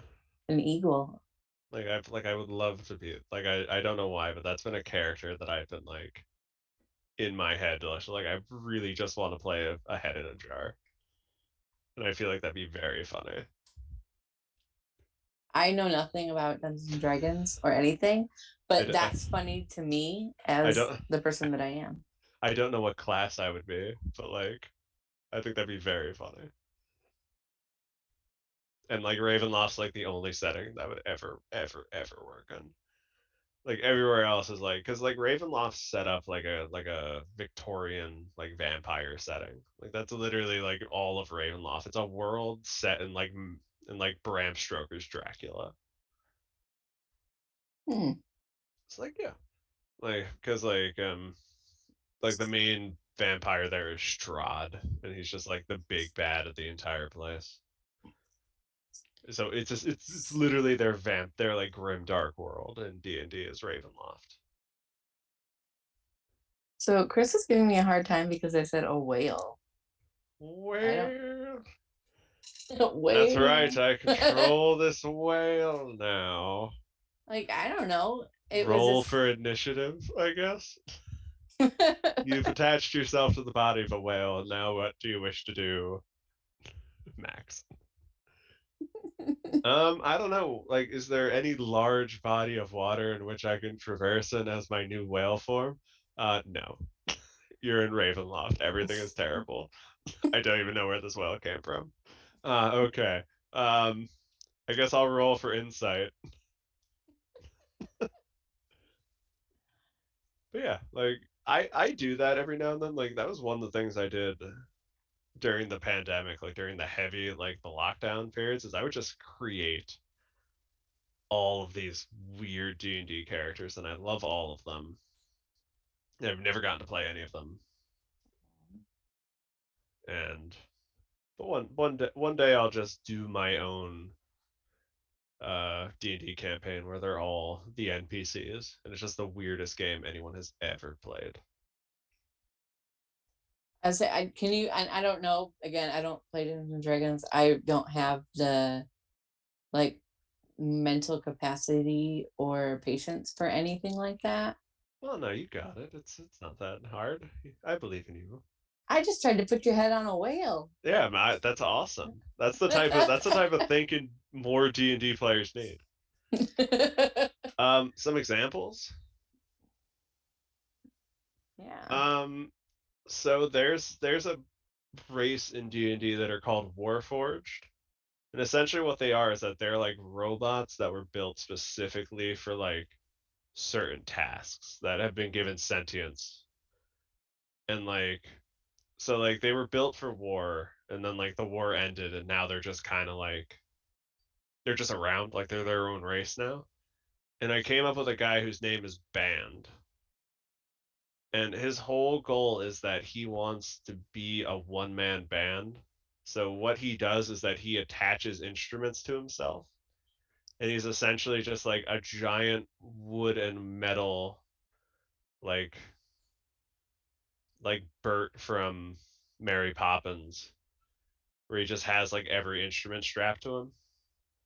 I love Band, but I've never been able to play him. I also had a warlock character whose whole thing was that he thought he was a dragon who had forgotten how to polymorph.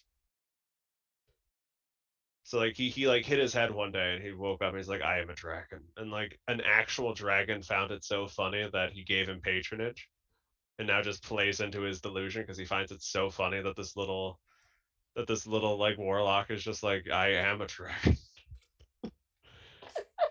So like all of his powers are dragon based, but like he's which one are you laughing at? Are you laughing at the dragon or are you laughing at Band? Because I really like Band. Band's one of my favorite. And then there's just like so many D&D creatures that never get used that I wish more people did. Like there's literally a character called the King of Frost. These no Toad King, and his whole goal is that he is the king of all amphibians worship the Toad King, and he's unkillable. And what he does is that he gives passersby fake quests just to mess with them. and he's unkillable because if you kill the Toad King, he manifests as another frog on the plane of existence. So like in the D&D book, it physically says like you, in order to kill the Toad King, you have to kill every other amphibian on the plane, because that's the only way you can successfully kill the Toad King. Hmm. So would you kill the other amphibians first, or would you just keep killing the one that he manifests into? Yeah, and then you just keep killing him Hmm. from there. There's also one of my favorite. No one uses this character because he's so weird, and I don't know if he's a monster or if he's like supposed to be a playable NPC. But he's called Snake with 100 mage hands, and so there's a spell that you can learn in D&D that's just called Mage Hands, and all it does is that it manifests a hand that you can grab stuff with. And there's just a character who's a thief who's called Snake with 100 mage hands, and I love him so much. Hello, everyone who just joined. We just got enough. I see Sarah's in the chat. Sarah, But yeah, Screwball. I knew it. I knew it. Ivan but went to bed, so now I have Ivan's face with us. but yeah, I would run such a wild D&D campaign because there's so many things in like monster manual that never get used. Like everyone uses goblins and like orcs and like kobolds. I want to use like all the real weird stuff. There's an entire civilization of hyena people in D&D, and I love them to death. I would And no probably be one a hyena person. that's all I want. Oh, you can. If it has stats, you can technically make a character of it. Like if you're nice to your D&D, if you're D&D, if you're nice to your DM, they'll let you do stuff like that. Like they'll let you be a hyena person. Why would they not let you be a hyena person if that's what you If it wanted to doesn't if it be? doesn't the I forget what their actual race name is, but they're like chaotic. They're like chaotic evil. Like their Um, like alignment is chaotic evil. So like a lot of DMs. Like there's DMs who like will, because there's some classes that are real like not problematic, but like they're just like overpowered, and a lot of DMs just don't like dealing with it. So like a lot of people don't like dragonborns, like because they're very powerful. One, like they're great. Like if you want something that'll smash anything your DM puts up against you, a dragonborn's a great option. But like there's just some people who are just like, hey, this is the setting, these characters work, this stuff doesn't. Um, hmm, but yeah, like interesting. Again, I have no concept of D&D, but that was intriguing nonetheless. yeah, yeah. So, welcome to Ivan's space now that Ivan has gone I've to bed. Ivan Space, ask me all the questions you've always wanted to ask me in the space, but you were too nervous to. I'm about to get so much sass, I know it. Oh, yeah, Just you wait. Just you wait. real likely. But that's okay. I'm here for it. If you could go like back in time and talk to yourself as a child, what would you tell yourself? I would say that like things are gonna be okay. I've always kind of suffered from very bad depression and very bad anxiety. So like I would honestly just go back and tell them everything's gonna be okay. And like you being a dork isn't a bad thing. Like 20 years from now, it's gonna be real cool. To like all the people are really gonna like Lord of the Rings when you're older. Like you don't need to feel bad for not liking what people like and liking what you like. And that was a lot of like what me being as a kid was just like I liked all this weird shit and like no one else even knew what I was talking about. So like I would just tell them that, I guess. You can swear here, it's fine. Just don't say anything to get you canceled. Not that you would. What? So, oh, I don't think I would say anything I cancelable don't think you would if I either. haven't already with my hot musical takes. Theater Twitter's gonna get all up on me. They're gonna gang up Just, on me. They're just mean. do it. They're They're gonna gang up mean. on you, but they're gonna gang up on you in a way that is artful with dance and snaps. It's gonna be like West Side Story. Mambo. Cancel.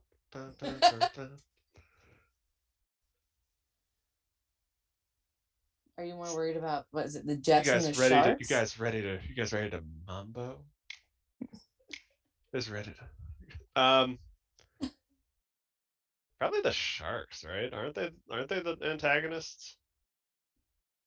I Yeah. haven't watched West Side Story in a while, and I'm not going to watch the revival because it's being directed by a trash person who's ruining it. Oh. No, it's bad. It's bad. I won't get into it too much here because it's a real hot issue. But like the revival of West Side Story is like not good. It's like not in good hands.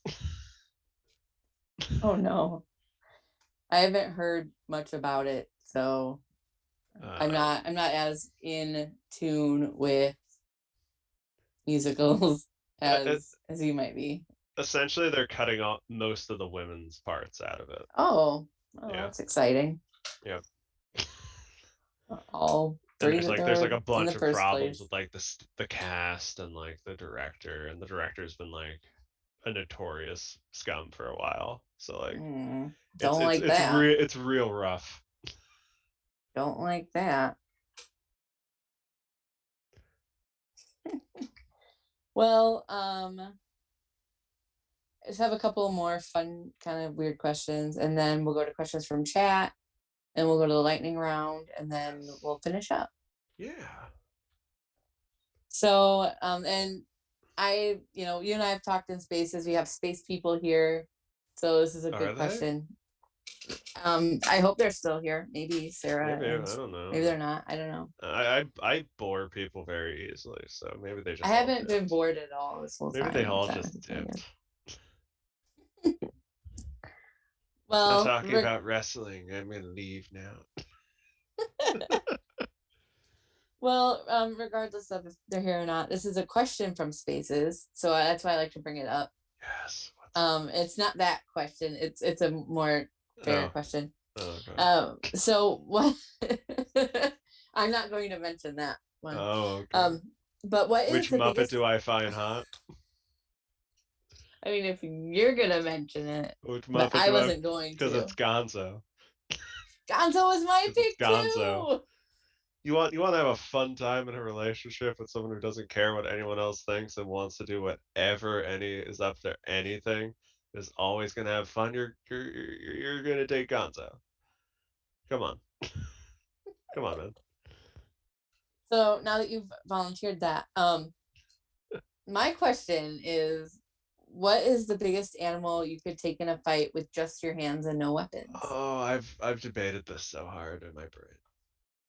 Like this has been a thought. Like I've messaged people about this. It just randomly pops into your thoughts, Yeah, and you have like to at like. one point I thought I could take an ostrich, but then They're I really looked. fast though. Yeah, and they're also real big. I didn't realize how big an ostrich was. They're like nine. This question, this question of what animal can I beat up with my bare hands has taught me more about animal sizes than like high school biology. Like, cause I don't know why I thought some animals were like way smaller than like I thought they were, but like I thought an ostrich was like maybe my height. No, things are like 9 feet tall.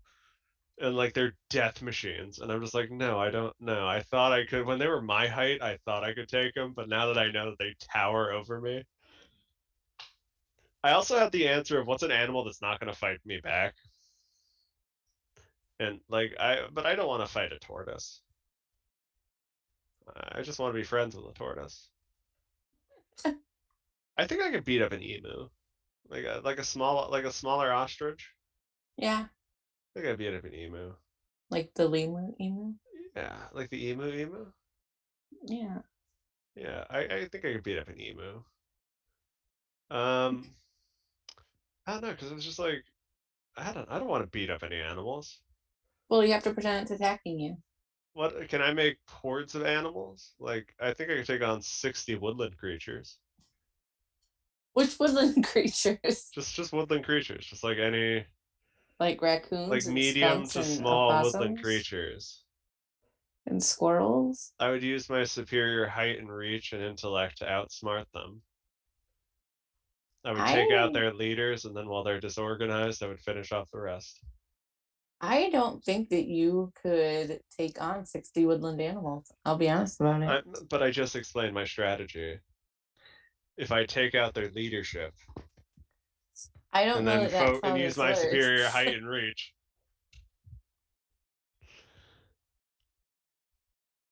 I mean, when someone books you in a match with 60 woodland oh, someone creatures, better, and that I'll sounds like a rock every leapfrog last for one of them. sure.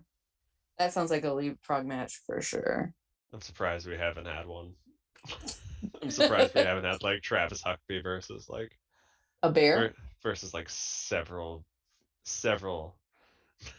several feral raccoons, ill-tempered feral raccoons.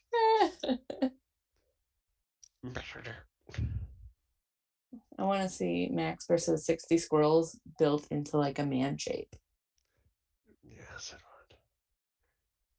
would. We're 60 squirrels piloting a man suit. We'd have a fun match. We'd have a fun. I'd have fun with it.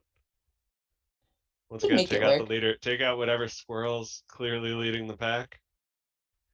The rest of the squirrels ain't gonna know what to do. Take out whatever squirrel's smart enough to organize these 60 squirrels, and then the rest of them will fall.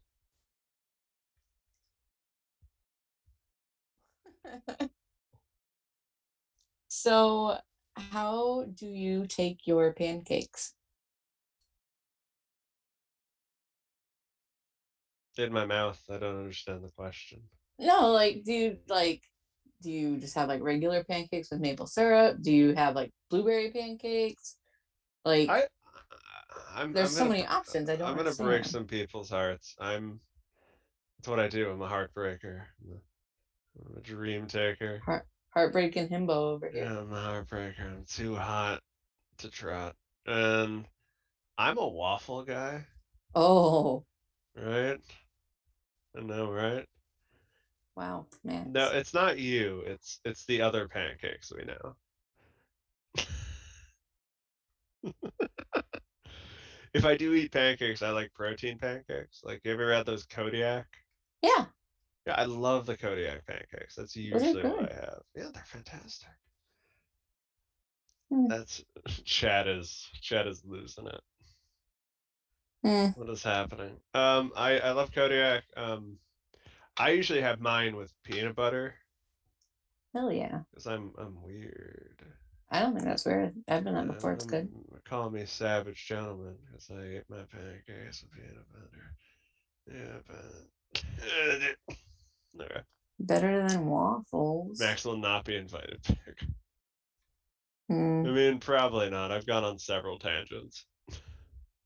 I mean, you were fine up until the last 2 minutes when Up you until the decided to last. talk about waffles. Now it's, do you like waffles? Yeah, I like waffles. Do you like pancakes? Yeah, they're okay. Do you like French toast? Absolutely not. Dude. I don't like French toast, if that makes it any better. I That don't know if doesn't. it does. I actually like French toast would be my second, probably two Really? pancakes. Yeah. I've heard that from a lot of people. Like, and I'm just like, I don't know what it is about French toast, but like, I just do Mm. not enjoy it. What are your thoughts on crepes? I love crepes. I love crepes Um, too. when I was They're still they're living like in thin pancakes with filling. when I was still living in Jersey, where I would play D&D, right next door was a crepe place, and that's literally what I ate. Like at D&D sessions, I would get like their breakfast, like eggs and like bacon crepes, and that's what I would eat. Like I love crepes, but they're thin pancakes. So technically, Yeah. I've I've made it full circle, guys. I mean, not you haven't gone like a full redemption arc, but like you're no I've longer gone. the villain. I'm pretty close. I'm pretty close. You know who else didn't get a full redemption arc? Sasuke, and everyone loves him. What'd he do? Like, he came back when like, oh, I can't actually win this. Okay, I guess I'll work with you, Naruto. Like that's all that happened with him. And everyone's like, oh, we love him. I have no frame of reference for anything you just said, No bad. Let's but see if I'll take your chat word for knows what it. I'm talking about. Sorry, it's just not in my realm of things that I like. I understand the names are from animes, Yeah, Boruto's dad. but that's literally all that I know. Sorry. Boruto's dad. So, last question that I have, and then chat lightning round. See you later. Yeah, and then Um, he'll kick me to the curve. whatever. You're probably tired of talking to me, so No, I'm not it's tired. almost I could midnight do where this you're at. all the time. But and Chris is gonna give me a hard time for it because I like to set a scene. So I'm just gonna ask that you like go on this mental journey with me. I'm ready. Cool. So you're like one night you're just like bored and you're hungry and you like want something sweet and you don't have anything you want to eat. So you go to the store and you're like up and down the aisles and you go to like the cookie aisle and you're like, you know what, cookies are great. I love a good cookie. So let's go. Okay, And got it. you go to all the cookies and you're like, you know what I want America's favorite cookie. I want an Oreo. I don't want any of the like weird fruity kinds or anything new and weird. No, I just want like a straight like chocolate cookie cream filled center Oreo. But like there's still choices, right? So do you pick like the thin Oreos or like the regular or like the double stuffed?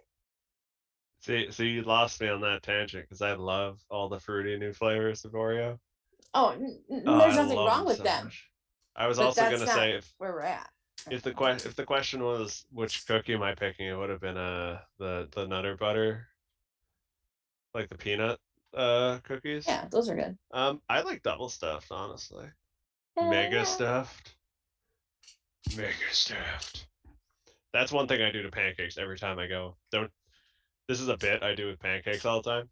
Where if we stop, Wawa has like a sleeve of these things that are called mega stuffed Oreos, and they're like a double stuffed, and I always buy them and I always hand them to pancakes and refuse to take them back every single time we drive.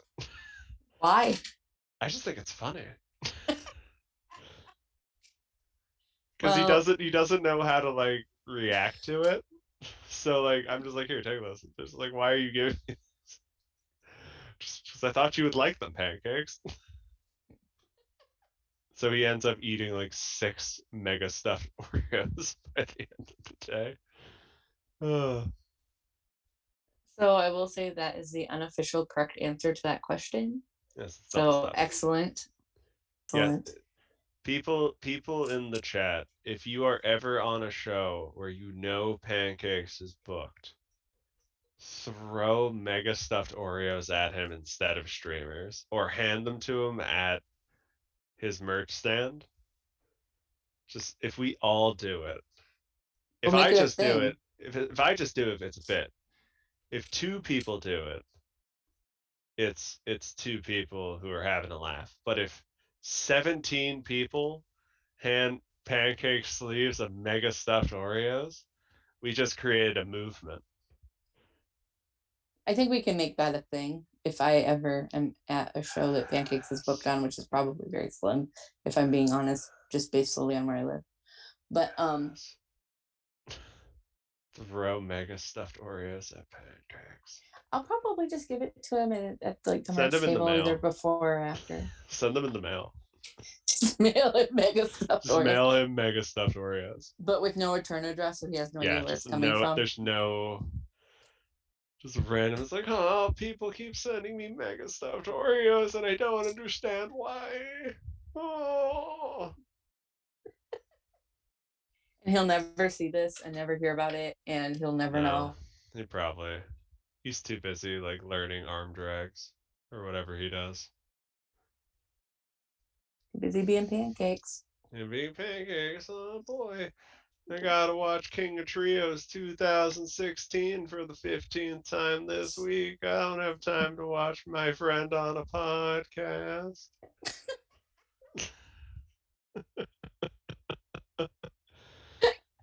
Oh. You know what um, his answer to that exact sentence would be? what? King of Trios 2016 is that's a good year. That's a good because I've done that to him before, and he's literally just his response has been, "That's a good year. We have watched that like this week." I'm like, you sons of bitches, sons of bitches. Oh, So, do we have any questions from chat?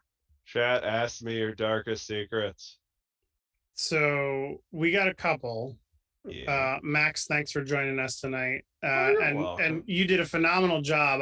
I think you've answered a bunch of them that have all come through the chat. I'm going to ask a couple that I think came through earlier in the night. Yes. The first one isn't really a question. It's from Reed Cooper, who says, it was fun hanging with you at Melrose. Oh yeah, it was great. I loved being at Melrose.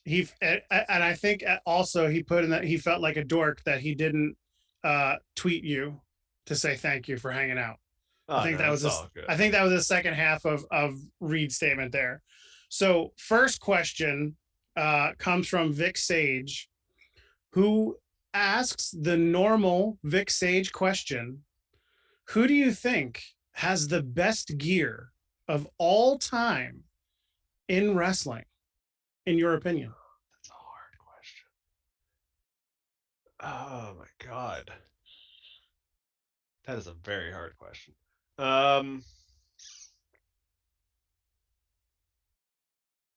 Honestly, like this might be. I really do like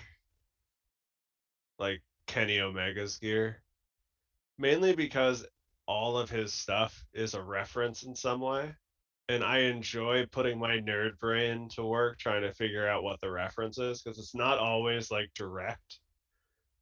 Like he doesn't do like he had like a couple weeks ago he had a Demon Slayer set of gear, and like it wasn't direct. Um, it wasn't like a direct reference to Demon Slayer. Like it took me a good couple seconds looking at his gear to figure out that it was a Demon Slayer gear. Um, it's a weird answer, but it's one that I like. I like that he like. It's the type of reference gear that I like, where it's not like very blatantly the thing, but it's Yeah. a great example of this is Shayna Baszler's most recent gear. I don't know if any of you guys have seen it. It's like the green and has like the eagles on the side. It's a 40K reference to the World Eaters, one of the Ultramarine factions, and like it's that type of stuff that I really like. Those types of references. You like the subtle ones rather than the Yes. in your face. This is my gear. Like I really liked Rhea Ripley's the one WrestleMania gear she had that was just the that was the Saiyan armor, but it was like kind of like done in her style. I like that one too. If I had to give a hard answer, New Day. I love the New Day's gear, like just across the board. Nice. It's fun. It's great. Like if I had to pick one that isn't just my nerd stuff peeking through, New Day's gear is fantastic. Okay, next up is from our own Christopher, and I don't think you answered this when it came through in the chat. But what's the worst idea you've had to shoot down that you can share that someone has posed to you?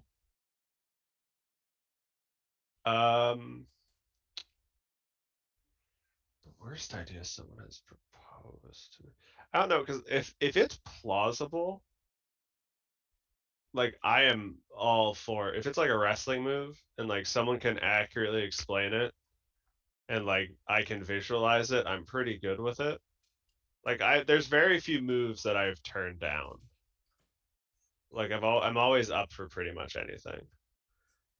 The worst idea that's ever been turned down to me was Oh, sorry. It's the worst idea that you have had? As you said, you had a lot of bad ideas. Oh, Apologies. this is bad timing because like, of course, Iron Demon did this in a match recently, but when I started as Zero, I really wanted to do a moonsault while holding someone. The lion salt while holding someone, and I got told by everyone that that wasn't possible. And then I watch GCW's show this week, and Iron Demon does it to Yo-Yo, Mm-hmm. and I'm just like, all you monsters. Like that idea. It's mostly just me trying to figure out like weird ways to get into. Yeah, yeah. The moon, not the moonsault and battery. He did a lion salt holding Yo-Yo. The moonsault and battery was very weird looking, but no, he did one where he did a lion salt. That was my idea because I do lion salts, and I was like, I can do this, and everyone shot it down. A lot of it is just like transitional stuff. Yeah, I guess it was a variant of the. I apologize, Screwball. It was a variant. Yeah. A lot of the things that get shot down for me are like I keep thinking of things and then like just being like, hey, this would be cool, and then everyone's just like, yeah, but this is a match in front of 14 people, and it just immediately gets shot down from there. Like I've always wanted to do a last shaving like an avalanche last shaving unicorn, and it always gets shut down. No one wants to take that. I'm just like, okay, one day I'll hit it. But yeah, it's generally just like me just coming up with stuff and then people being like, maybe not today. Maybe tomorrow. Maybe another day. Okay. The only other one that I saw is a question of, are you excited to see Sarah on Friday? Yeah. Yeah. Yeah. Good. Absolutely. Okay. I'd Well, also be excited to see them on Friday if I were going to see them. Very excited to yes. see them. Okay. So my next question is, Max, Yes. are you ready for the lightning round? Sure. Let's cue up the footage. Oh, there's There's footage? like a whole intro. There's the intro and everything. Oh, I was not ready. I didn't know this was happening. So basically, Max, it's just 10 questions. Zangief? Ice cream. What time is dinner? 8:30. No, not from there. Not from Those were there. a lot of questions really fast. Oh, you didn't That's get why them we all? call it Come the on. lightning round. Yeah, exactly. That's why it's a lightning round. Okay. 10 questions. First thing that pops into your head as fast as you can. Are you ready? Sure. Here we go. Number 1, longest flight you've ever been on. 20 hours. Strangest place you've ever fallen asleep. In a tree. Favorite vacation spot.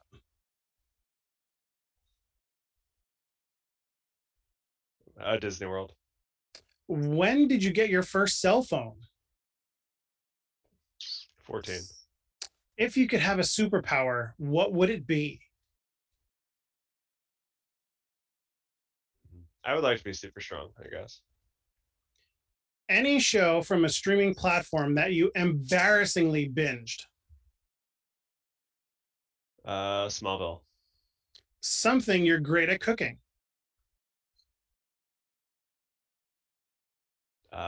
Chicken. I'll explain that one more. Chicken. Chicken, just chicken. Just chicken. What's the worst purchase you've ever made? I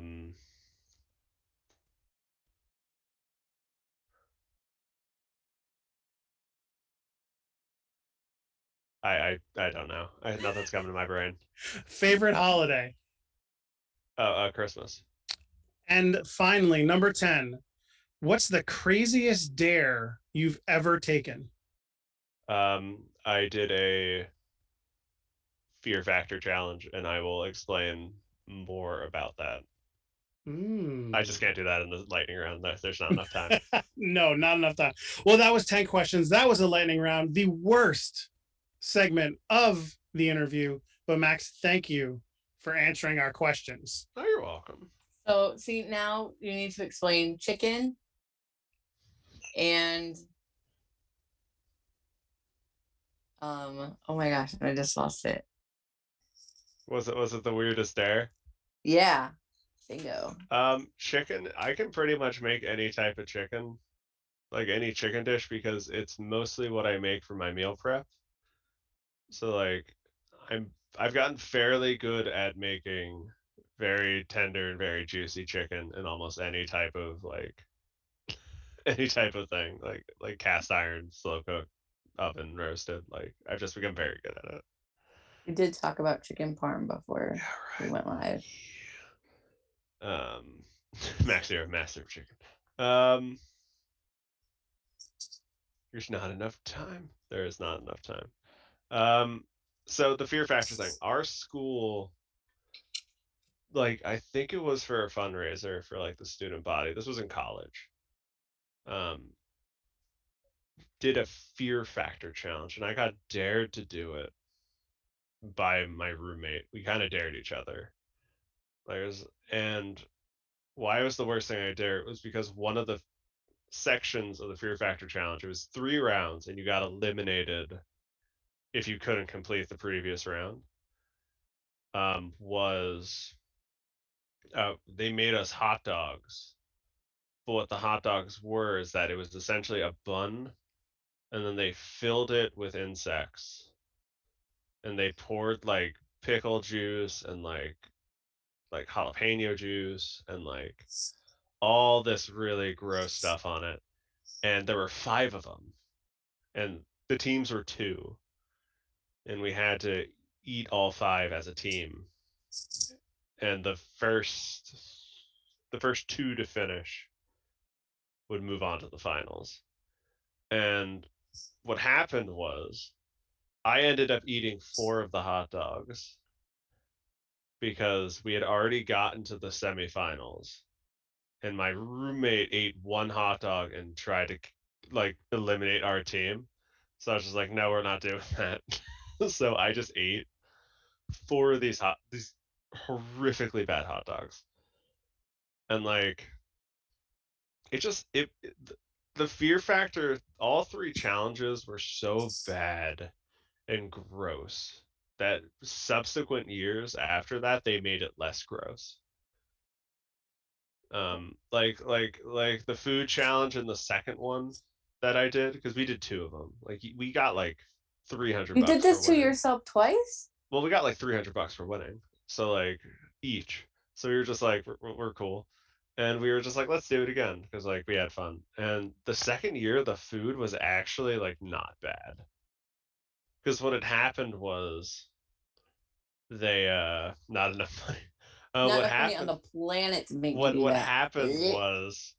was the original idea that they had sounded gross, but in execution they didn't do it well. So the idea was it was an apple that they hollowed out the center of, and the idea was they were going to put like pig stuff in it, like I don't know what it was supposed to be, but it was like some type of pig, and then worms in it, and you're supposed to eat 2 of these apples. But they didn't, like, something got lost in translation, because what we got was an apple that had like an edible part of the pig in the middle and gummy worms in it, and arguably it was pretty good. Like it literally just tasted like apple smoked pork, and there was like a weird gummy thing in the middle of it. Like it honestly wasn't that bad.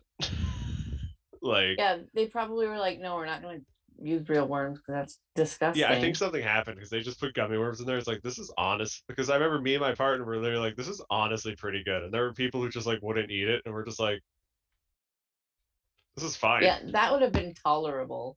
It was what was it? I think it was like pig's feet or something, like something that's edible on a pig. And like it was just like it just tasted like pulled pig, and it was just like, okay. Like, and we just ate both of them real fast, and we're just like, yeah, like this wasn't that hard. This wasn't that bad. Oof. No, but the first year we did it, That sounds terrible. Oh the my gosh. first year we did it was they went all out on how gross they wanted to be. The final thing, they just like the final thing wasn't that bad either. The final thing they just like I was a farmhand, so like I'm used to doing pretty gross things. But the last thing was just like my one partner had to find a key in something, and they just kept dumping like mealworms on me. And I'm like, these things are fine, like they're just mealworms. Like after the traumatic second round, the third round was just like very easy. Like the first round was gross, second round was gross, third round was like You made it this surprisingly far, like from being. surprisingly tame. It was just Oof. like No. they had to find like keys to like unlock. Like I was like chained up. Don't get too excited, everybody. I was like, that's And somebody. yeah. And they had to find keys, and what would happen is however long it took, they kept dumping mealworms on me. And I was just sitting there like, these things are chill. Like they're not biting me. Like these things, they're just like chilling on my body. And I'm just like, this is whatever. Yeah. Like after eating 3 hot dogs of bugs, like this is a pretty tame. Like I just ate these things. You think these things scare me now? I've ingested them. They're in my stomach right now. Gross. There's no way I could have in a million years. Nope. Yeah, that was pretty bad. The second year was such a cakewalk. The eating things. Nope. I'm such a picky eater in general, and I hate bugs. Like that's the most disgusting thing I have heard. Ugh. No. Nope. Nope. Nope. Nope. Nope, Nope. nope, And nope, right out of that. nope, nope, nope, nope. Yeah. Well, that was a lot. Was it? Mm-hmm. I also fell asleep in a tree. That was another thing I said. Yeah. I feel like all of your answers are sort of like require A like story. clarification. Yeah. I mean, when you couldn't think of the worst thing you purchased, I immediately thought of that $10 worth of crystal that you were just Buy more crystals. terrible. I don't know. I really haven't had any like nothing comes to my brain of like really bad purchases.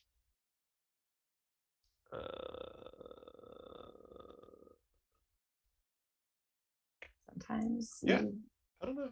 Sometimes you just don't have any, I guess. Yeah, Um, I'm sure I do. I'm sure I'm like I don't know if this counts, but like I have like 10,000 notebooks because I keep forgetting that I have a notebook for wrestling. So I just have like 12 like books that have like 5 pages of notes in them. And then like I don't know, like have you thought about like, are the notes still notes that you reference? not it depends. Interesting. Because like you could like get like a binder of some kind and like put them all in one. Yeah, but then I'd buy more binders. Then you would have a binder problem. We Then I just would have can't. a binder problem. But yeah, no, I don't. Fair. So, kind of gonna wrap up here. Other than I know that you have the big Paradigm deal on Friday, where you're going to Punch UWFI Derek beat up Neal. Derek Neal. Punch him real good, No, right in the face. I will say that I've met Derek Neal. I've never met you, but you've just informed me that you were very tall. You will tower over Derek Neal.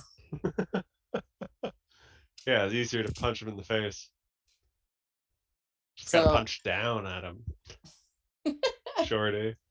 I think I've also met Derek Neal. I don't think I'm that much taller. I've also never like stood next to him. Like I've like passed him by and said hi.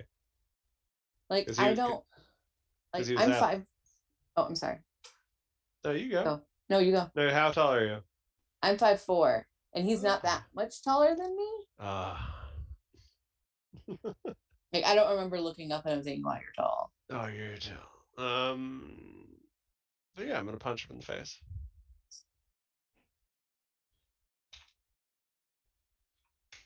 That was so threatening. And So I know that you have a leapfrog show coming up where you're going to fight CC Boost. Yes, November 27th. Please go buy tickets if you are able to. That show will be wild. I'm gonna murder a dude, so if that gets your rocks off, like come watch me do it. And Come watch me in person. I assume that you have shows in between those. So what other things do you have coming up? I don't think any of my stuff has been announced yet. Ooh, so I don't shows. think I can stay. I can say keep watching Wrestlers Lab Alchemy. I do have another match on there, and just keep watching it because it's honestly like just very, very good. Everyone pulled out their stops for that show. Yeah, just the only real thing I have coming up that's like been announced is like the Alchemy shows. Like I'm on another episode. Yeah,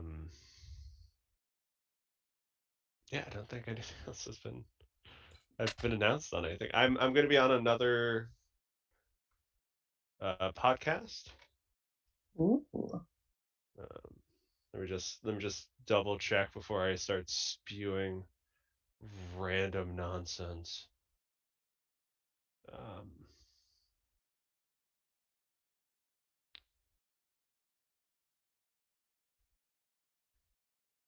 I do not know what date it's coming out, but keep out eye for that. I will be on another podcast where I'm talking about if you enjoyed me talking about non-wrestling stuff this entire time. It's another podcast where I'm not going to be talking about wrestling stuff. So, so come listen to that when that comes out. Yeah, like I do have stuff coming up. I wish I could let everyone know, but I'm not. Like I have not been announced, and I don't want to be that guy who like immediately is just like, yeah. I don't even like doing that for like when I know I'm on a show and like a show gets announced, and they're like, this like it's like this show's gonna be on this date and like I'm not on the poster and like my match hasn't been announced. Like I always feel weird. Like I'll retweet it, but I always feel weird like quote tweeting it, just be like, I wonder who's gonna show up. Like I see that a lot. No, you just just like, have to retweet it with like the eyes. yeah, I always find that weird when it's just like do you know who's gonna be there? And I'm like, I don't. Like yeah, like there's like I have some exciting stuff come up. Keep your eyes out for all of it. Thank you guys for supporting me, even though I have no idea what I'm doing. I just kind of exist in this space, and you guys have all said, "Hey, you're pretty cool in this space," and that means a lot to me. Thank you. Well, I appreciate you taking time out of your evening to talk with me about all kinds of random stuff. All the random stuff. All kinds of random stuff. And some wrestling. And you know, a little bit of wrestling. A little bit of wrestling. Like, it's been a 2.5-hour show, and we maybe spent a good half hour on wrestling. It's the best type of podcasts. I love it. No, like I've heard a lot where people don't want to talk about the same stuff they always talk about and don't want to talk about wrestling all the time. So, like I consume so much wrestling that like I love talking about other stuff. Like I spend my lunch breaks at work watching wrestling, and I catch up with everything that's going on in IWTV and everything. It's just so nice just to talk about other things than me sitting down and being like, "Did you guys see the Alex Shelley Wheeler Yuta match?" It's like, yes, we all saw it. Like, no, like I yes, never watched IWTV. like dumb himbo Max has no further insight into how amazing that match was that everyone on the internet hasn't already said. Like I love talking about other stuff. Well, I'm glad that you would hang out with me and talk about other stuff. Oh, you're welcome. Like Like, I appreciate that. Like, I appreciate anybody that takes the time and wants to like hang out and do this with me, like, just because it's fun for me, I guess. So I hope that I make it fun for other people too. No, you do, absolutely. But thank you everybody for joining us. This has been The Stack. I'm Val Pancakes as always. And this has I'm been Max. like super ultra next level handsome Max Zero. That's me, ultra handsome. Ultra handsome, I'm gonna make that a fantastic shirt. wrestler. Ultra handsome. Do I'm gonna it. give that a shirt. It's gonna be like the ultra violent shirts, but it's just gonna say ultra handsome. I would buy that shirt. So people need to buy my shirts. That's another thing. Whatamaneuver.com/handsome max zero. Buy my shirts. So yeah, I was just getting to that. I have 2 shirts and a third one on the way. So other than your What a Maneuver site, where else can people find you? I know that you have Twitter. I believe you have Instagram. I don't use. Do you I have should like use. TikTok or OnlyFans or I anything else that should you want use people to find you Instagram on? more, and I should have an OnlyFans. But if I was truly living this gimmick, I should have. Thank you for posting my What a Maneuver. If I was truly living this gimmick, I would have a OnlyFans, but sadly I don't, and I should be using my Instagram more, but I don't. But you guys can follow me on Twitter. I know in the chat they've been plugging it. It's at HandsomeMax0 on Twitter, and on Instagram as well. I believe it's also HandsomeMax0.